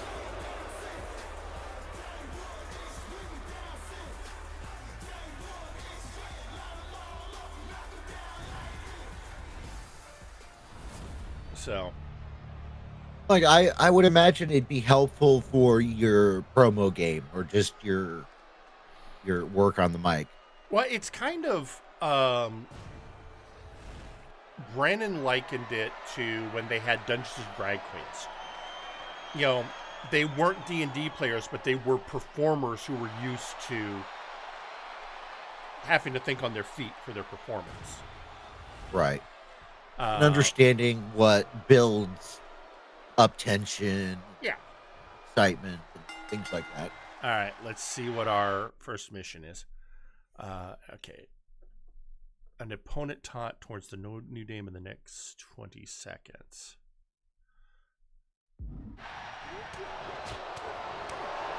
Okay. I was trying, and then Big E punched me. And now he's pressing me!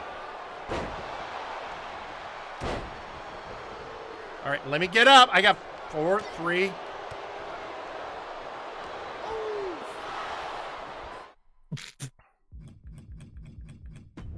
Fuck you, game. I call bull.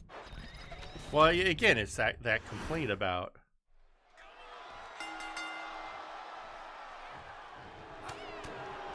Oh.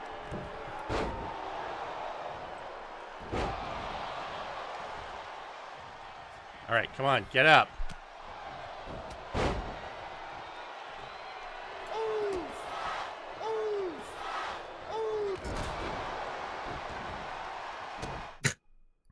Okay, so we see our first big issue here. Okay, so clearly what I have to do is this.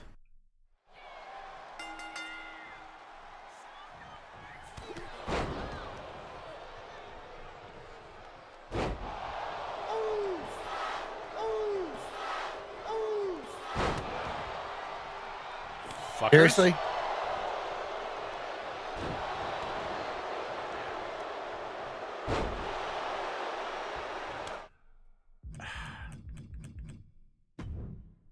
Because we're going to get this.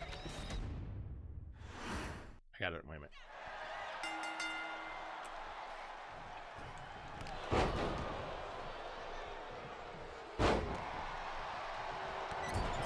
Seriously. All right, I got a plan. Because we're not going to obviously get it this time. We're going to get it. I think I know what to do.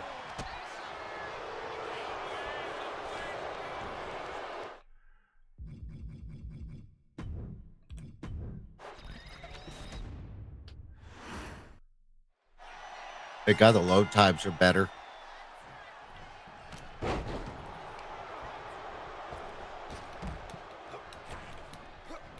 Come on.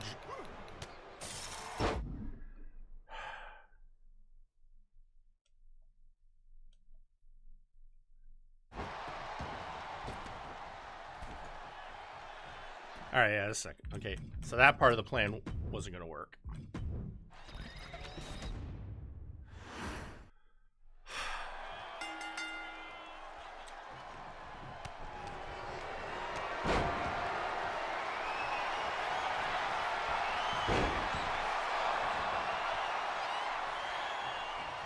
All right.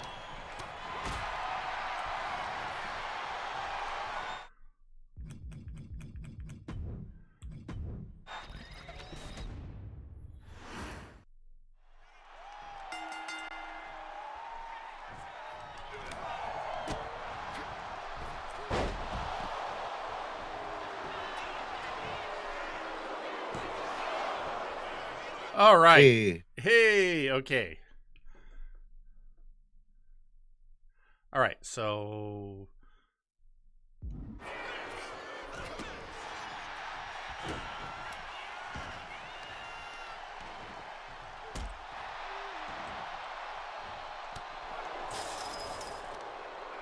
the hell, something's.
All right. No, that's fair.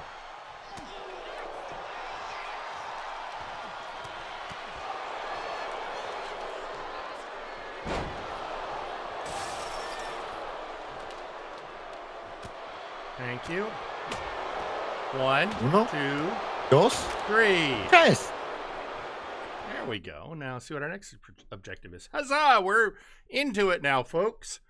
All right, let's see. Surprise either member of the New Day with your signature super kick. So, you need to have a signature, which I think I do. Oh.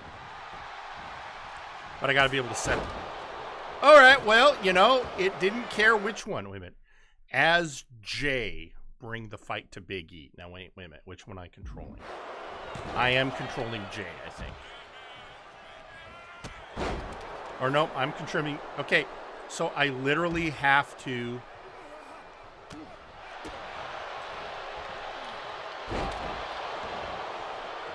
Okay.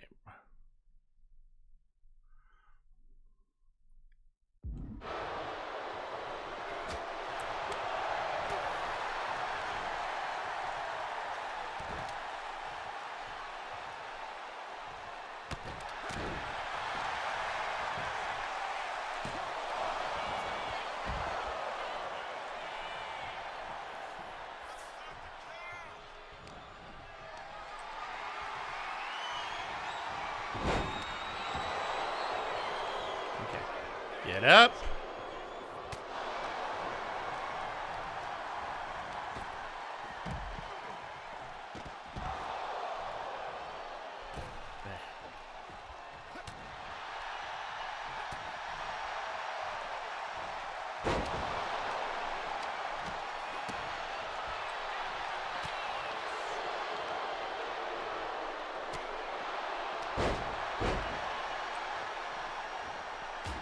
Okay.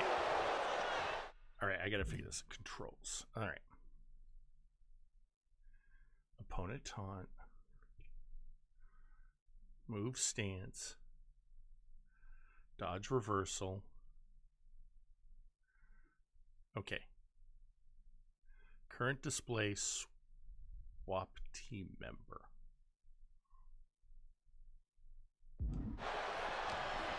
There we go.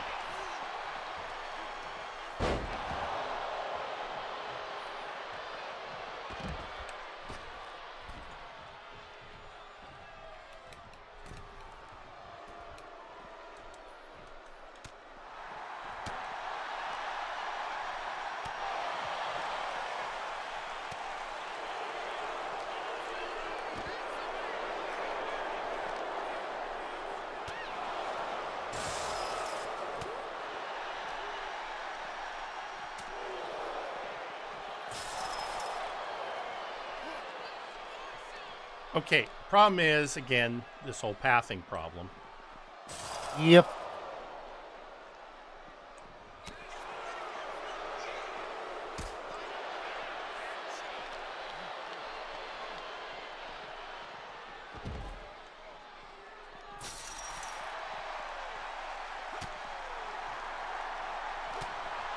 Come on.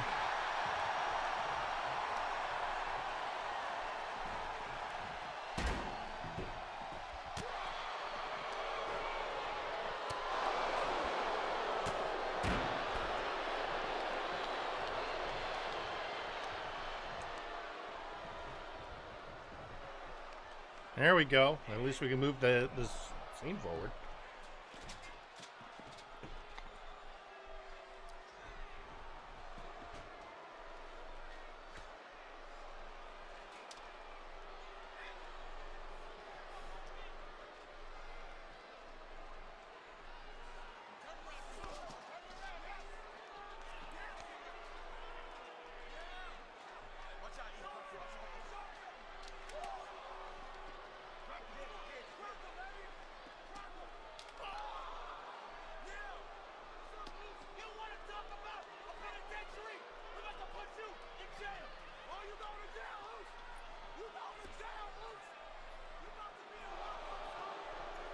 I mean, you got to give it credit for being innovative. Yeah.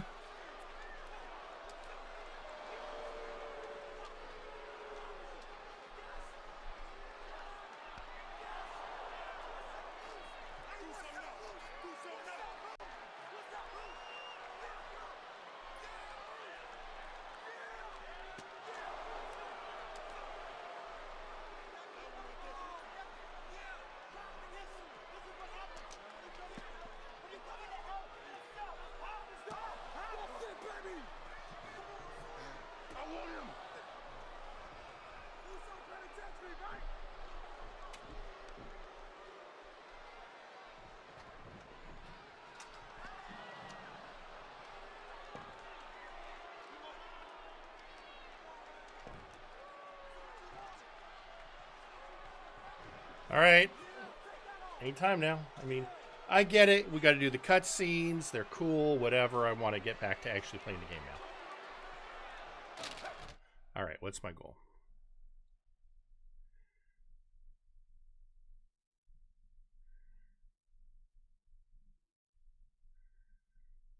Okay, so first off, I need a chair.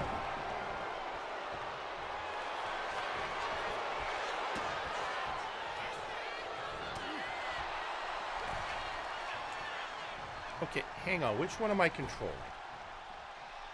Him. All right. Nope.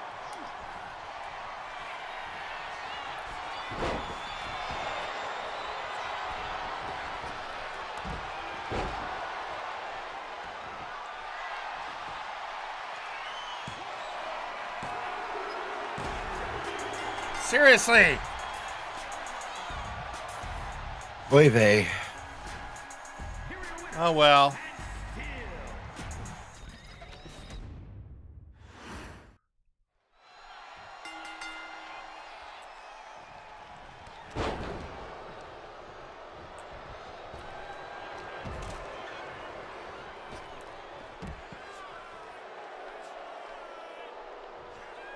All right. Now, let's see.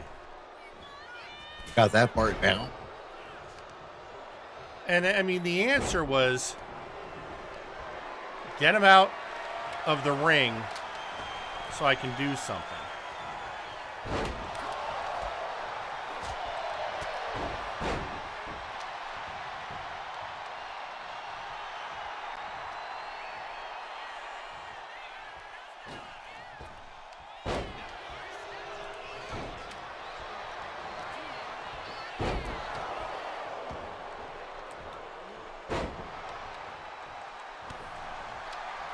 God, all right.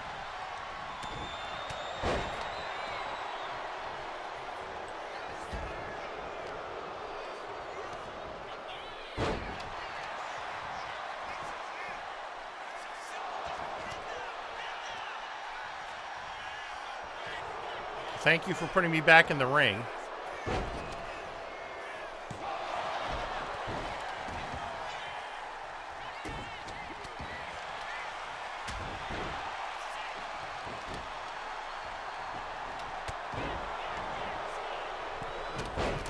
Seriously, how did I miss that one?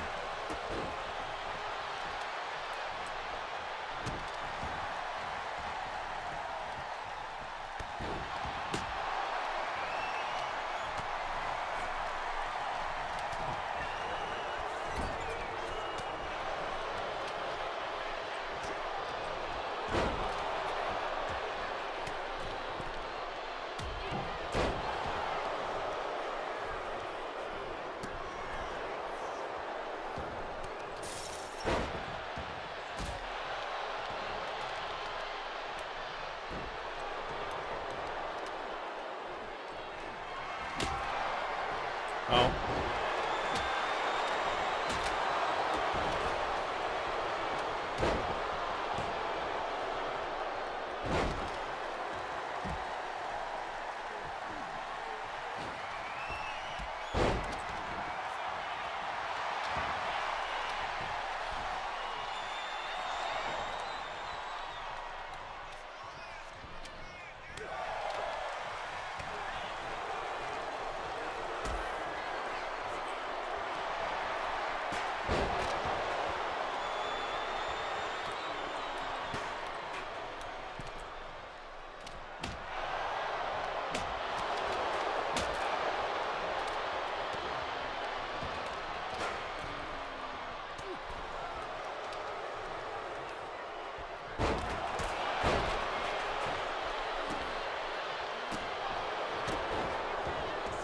Okay, now which one am I?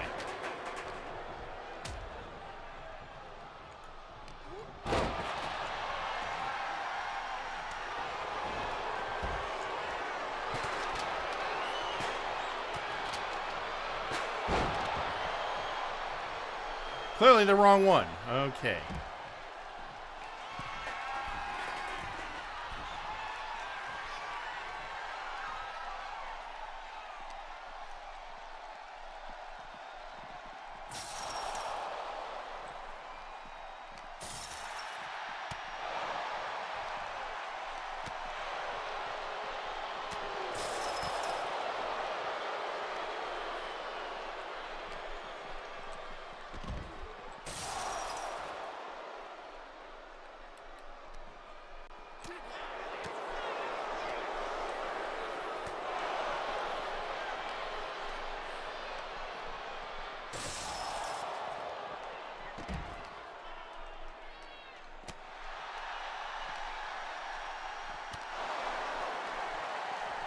Come on.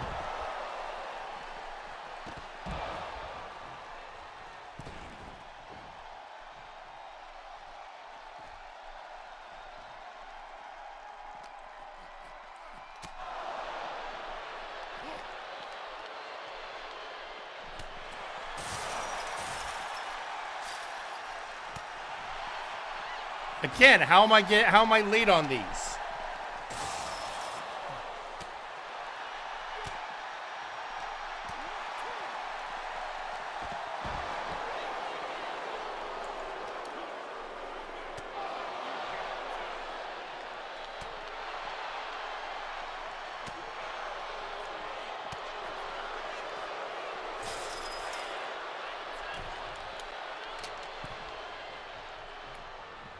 Well, that's at least where I want to be again.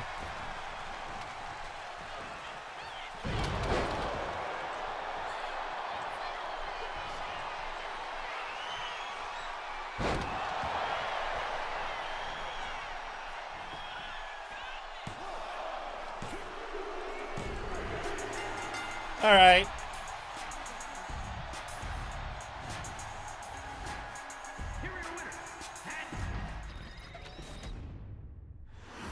Well, here we go again.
Two. There we go. So there is a new tag team that needs a tag team name in WWE right now. And I have a suggestion. For the team of Braun Breaker and Bronson Reed. And my suggestion is two Brauns don't make a right.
All right.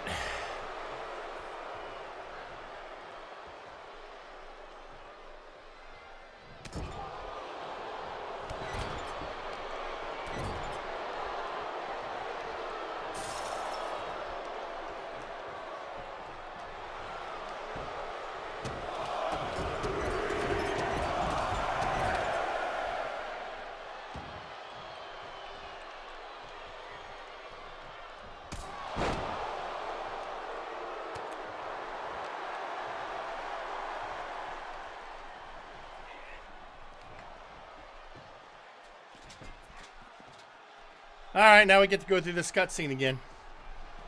Everyone, maybe go get a snack. We're going to be here a while. I think you'd be able to skip it. I think we can, actually. Oh. All right. Hey, there we go. So what I need is to get a weapon.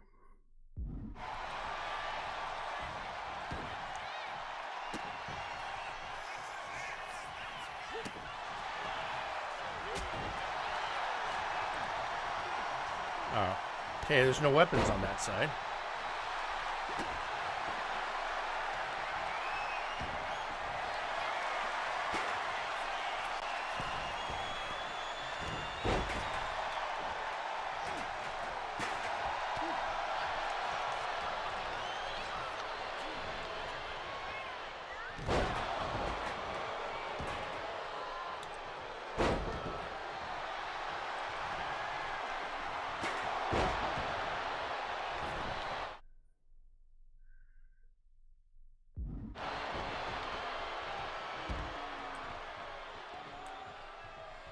Come on, one of you guys get up. You know what? Hi, Zave.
There we go. Progress. Yeah. Now I just have to do damage.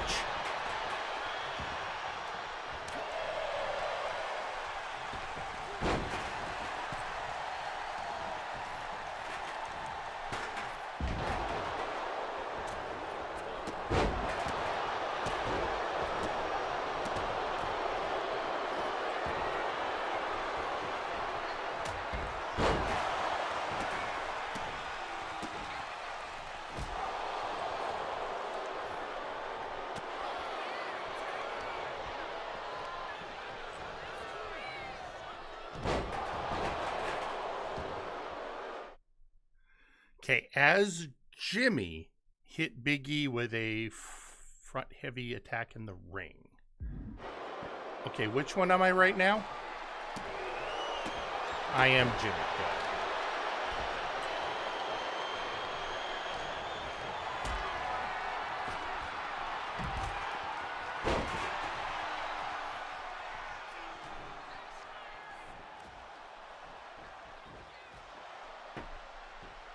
Okay, we're further along this time, folks.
And it's over. Hooray! We completed that one.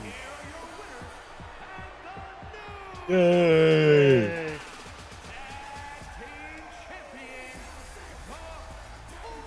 And more things unlocked. Remember, each time I complete one of these missions, and that's what I feel they are, missions, we unlock more stuff for character creation for MNW. A creator wrestler gets his wings. All right, let's see what we got. Some My Faction bullshit we don't care about. I think we got a new arena, a new belt, versions of all our wrestlers. Which, more importantly, means we get all those costume pieces.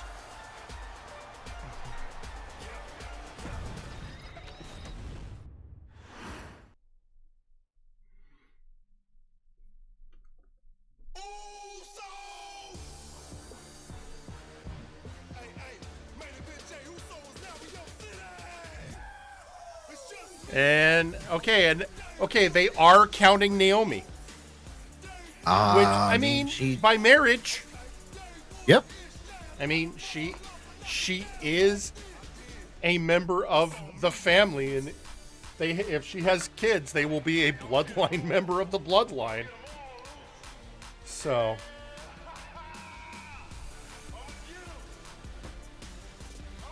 okay, let's see what Paul has to say about Naomi, who I always felt has been underutilized. Showcase is someone who wasn't born into this family, but has put in the time and more than earned her spot. She's always happy to leave haters in the rear view, and when she enters the room, you will undoubtedly feel the glow. Of course, I'm talking about Naomi, who many of you may know. I think she's actually getting a push at the moment. As she deserves. For over 10 years. There's the old saying that behind every good man is an even better woman. And this could not ring more true than Naomi, who I will say is an absolute treasure. Oh, that's nice. Jimmy. I mean, yeah, let's give her props, and plus Heyman will put anyone over. He's amazing. Her support and love drove him to improve as a superstar, always stressing her importance not only to the WWE Women's Division, but to his career and his life as well. In the ring, there is no denying Naomi's skills. I mean, that's a fact. Women's tag team right there. Two-time SmackDown Women's Champion has the mental tenacity to push through the toughest part of any. Like I say, I always feel she's actually largely been underutilized, as good as she is. Uses her dancing I agree. To constantly innovate with her offense, resulting in some of the most beautiful moves you will ever see, unless you're on the receiving end of them. Naomi is an inspiration to so many of our younger members of the WWE Universe, showing a new generation that anything is possible if you just put in the work and never stop believing. I also feel like she kind of got the short end of the stick with the whole tag team thing with her and Sasha. Best in the women's division, taking on foes like Charlotte Flair, Bayley, Shayna Baszler, and Io Sky. My favorite moment of Naomi was when she won the title in her hometown, Orlando, at WrestleMania. To compete against that caliber and maintain the level of success that Naomi has for her entire WWE career is something worth, shall I dare say, acknowledging.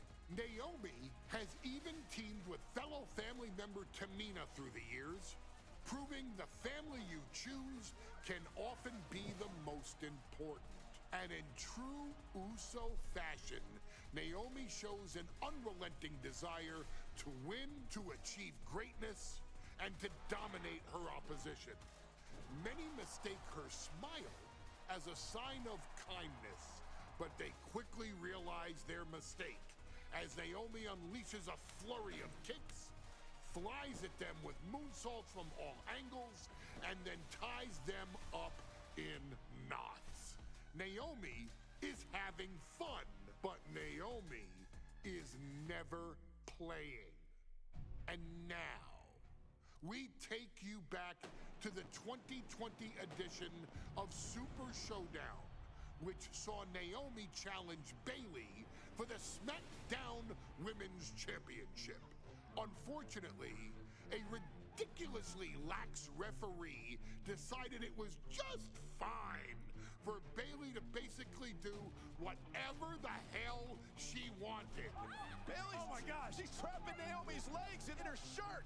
And Naomi wound up suffering an embarrassing loss after Bayley used wardrobe to her advantage. Well, Bayley, we can pretty much guarantee that trick won't work again. This is your chance to help guide Naomi to a third SmackDown Women's Championship, and to do it by defeating one of the greatest competitors WWE has ever seen. Your wise man has nothing but respect and admiration. Hey, at least this is going to be a one-on-one match. But those abilities Yeah. are eclipsed by Naomi's extraordinary trinity: smarts, strength, and aerial attacks that should give all of you everything you need to get the win and the title. All right, let's do this thing. And no, Strut, I hadn't heard that, but that's also not the kind of thing I pay attention to unless there's an official announcement.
So I'm going to assume we're going to unlock that coat.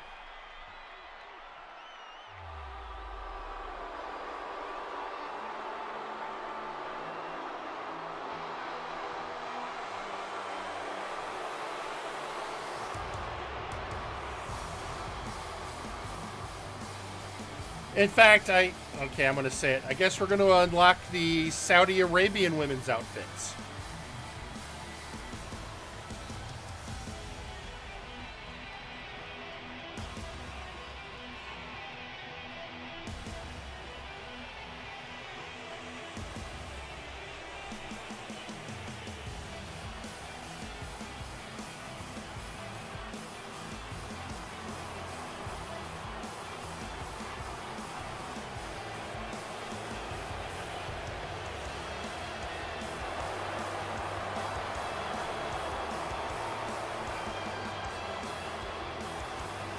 Look, after what Bosco figured out for music, well, okay, was it Bosco or was it Arkoff that figured? I think this was the one Bosco figured out.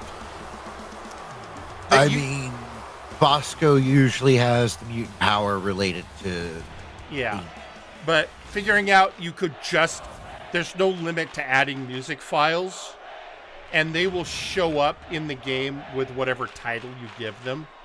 So he just put in the music for all the Flashbang stars with their names, so he doesn't have to remember who has what. He just has to go find, you know, the Henry Colt, and it'll be Henry Colt's song, or, you know, whatever.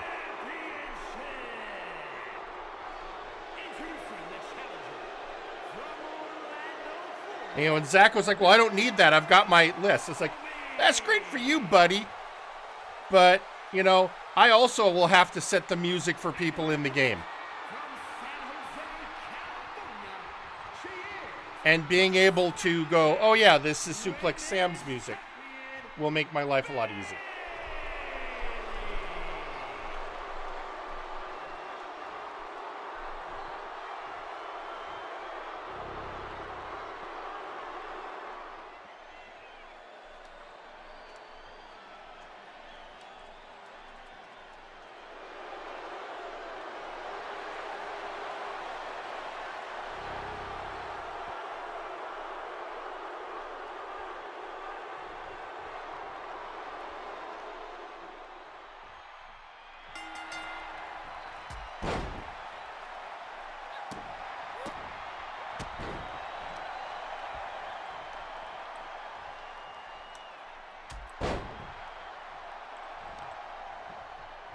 3 running attacks. And I mean, fortunately, running attacks. Okay, what I got next? Okay. Stick and move. Keep Bailey reeling with light combo that she won't see coming. Keep the high octane approach and perform a top rope dive. All right, so I got 2 different things to do. Both are not that hard.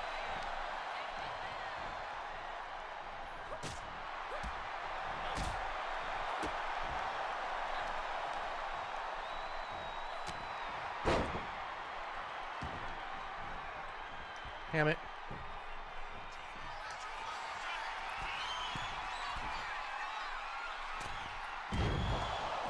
God damn it. All right.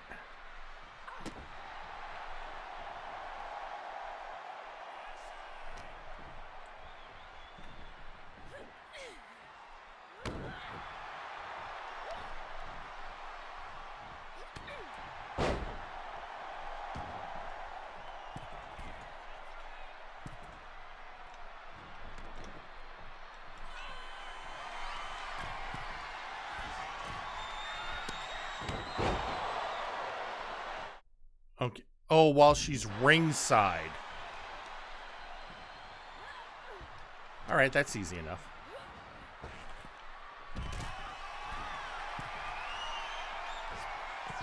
Ah! Okay, Bailey, you're not helping.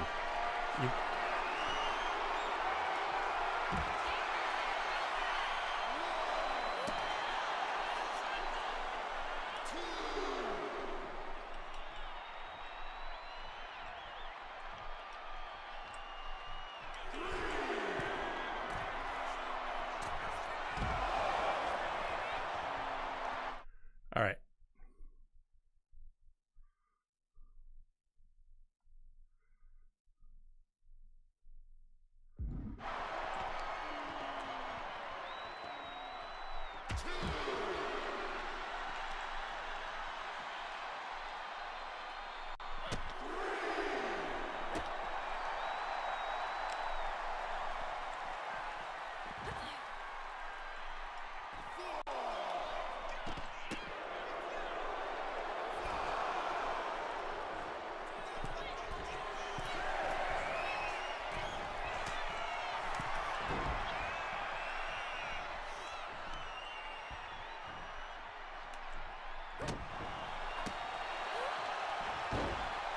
Ah, God damn it. I hate to say this, but we missed one, so we got to do it again. Because this, otherwise I won't unlock anything. I'll have to do it again anyway.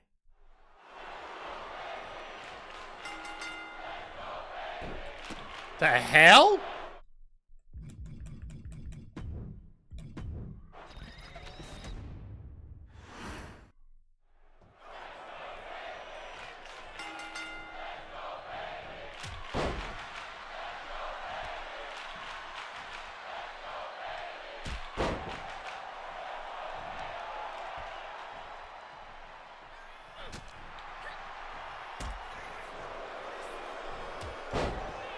All right.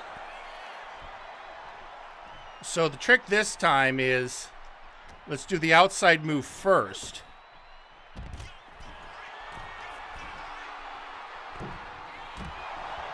All right.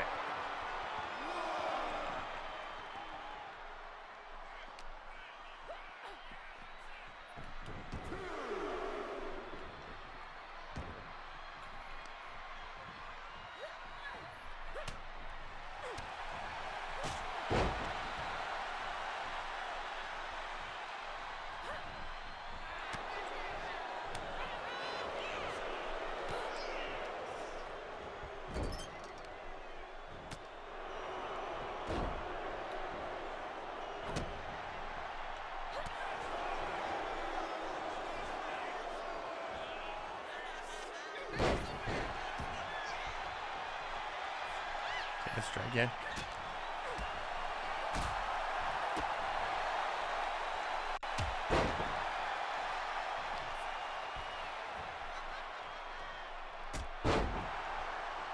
One more. There we go.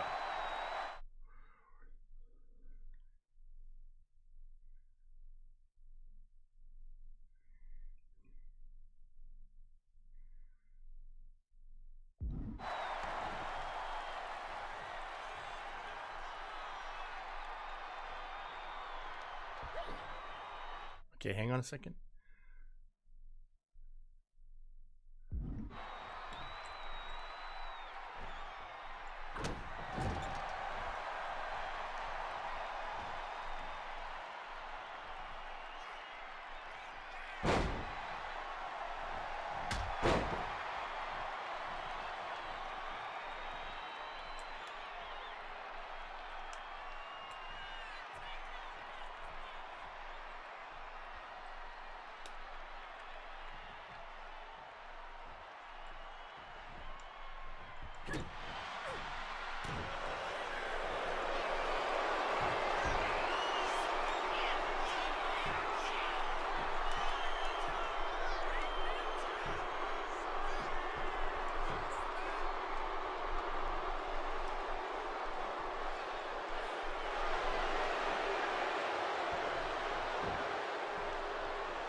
Damn it.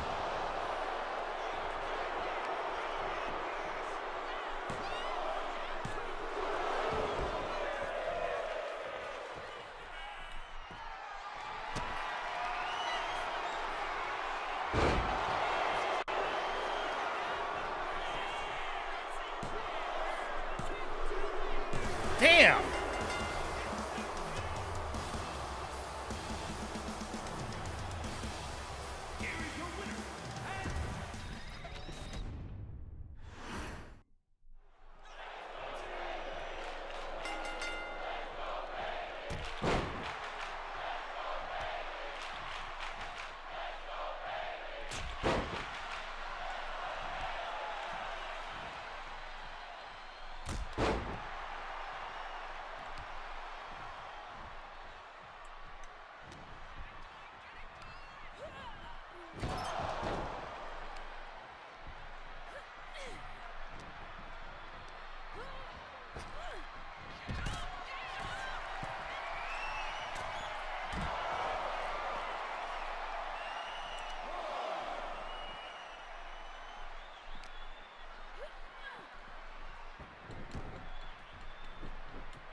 Nope.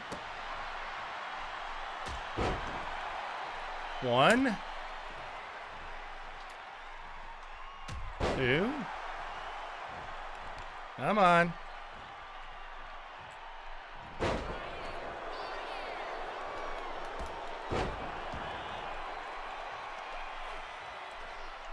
There we go.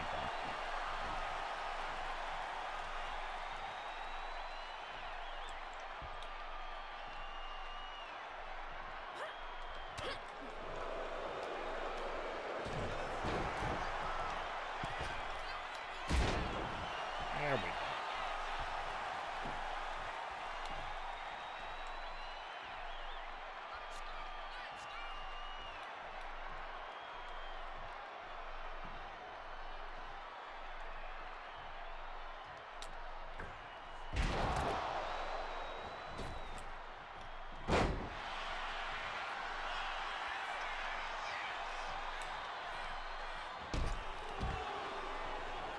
Right.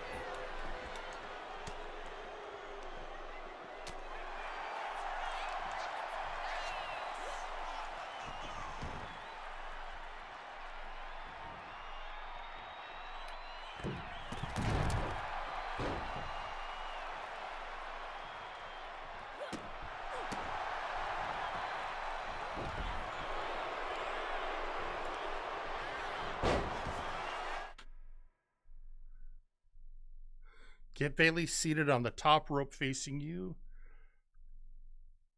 Okay. Easy enough.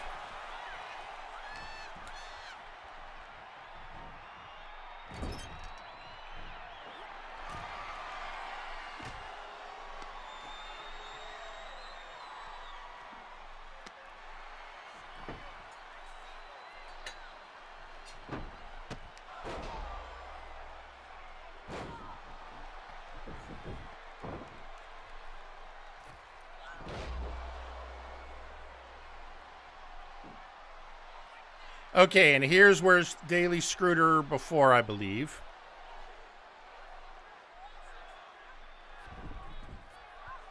And now we are in alternate history, folks.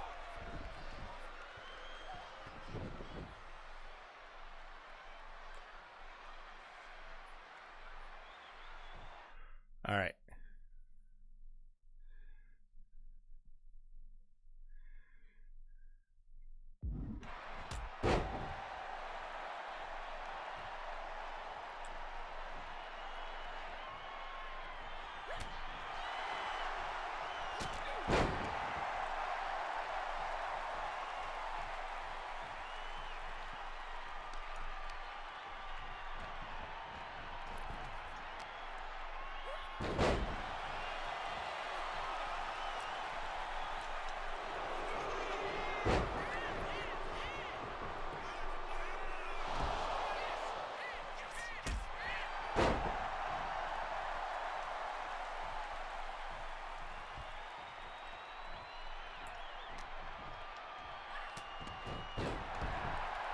So does Naomi not have a finisher she can hit? Well, okay, the opponent. All right, I get it.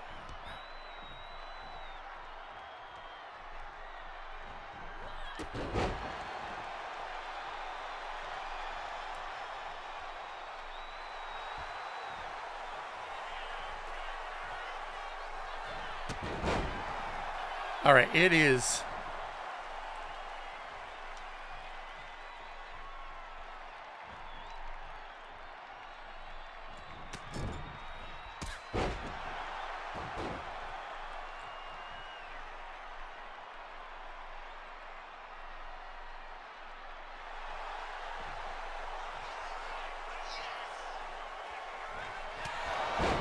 There you go. It's the combo of the triggers for running and hitting a finisher.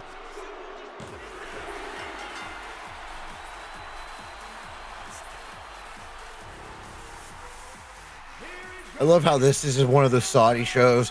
The crowd looks exactly the same. Oh, yeah. Yeah, it's not like they entered a Saudi audience. That would take way too much, coding.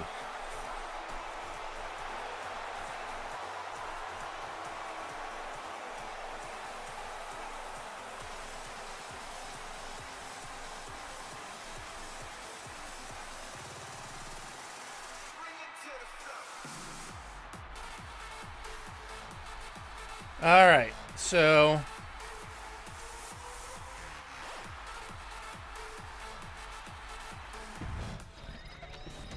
I mean, I'm not gonna do another one because we're at I figured we're at that time. we're close enough. Oh man. But the next boy, I mean, that's gonna be another one that they're probably gonna set up to take for freaking ever. But oh boy, what a good one.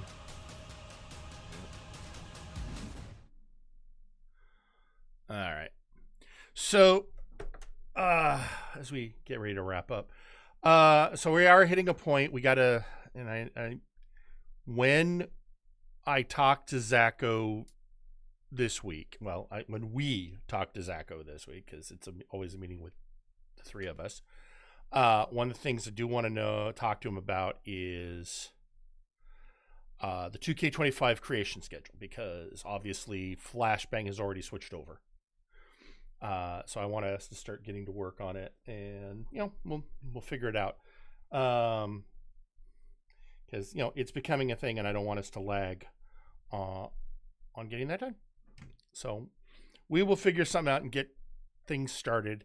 Anyone? This is kind of the call out to start letting people know if you're planning on making your own characters, and you've worked with people or you're working with workshoppers. Now's the time to get to work on it. So, and I know most of the characters are just going to be recreated by us. So, but those of you that are creating, doing work on your own characters, you know who you are. Please get on that. All right. As for schedule this week, on Thursday, 7 p.m.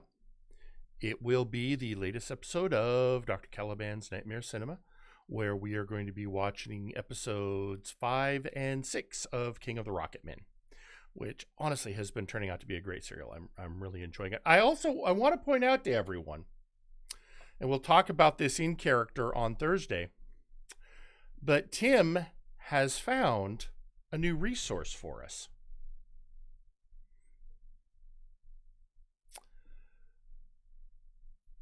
Which apparently I'm going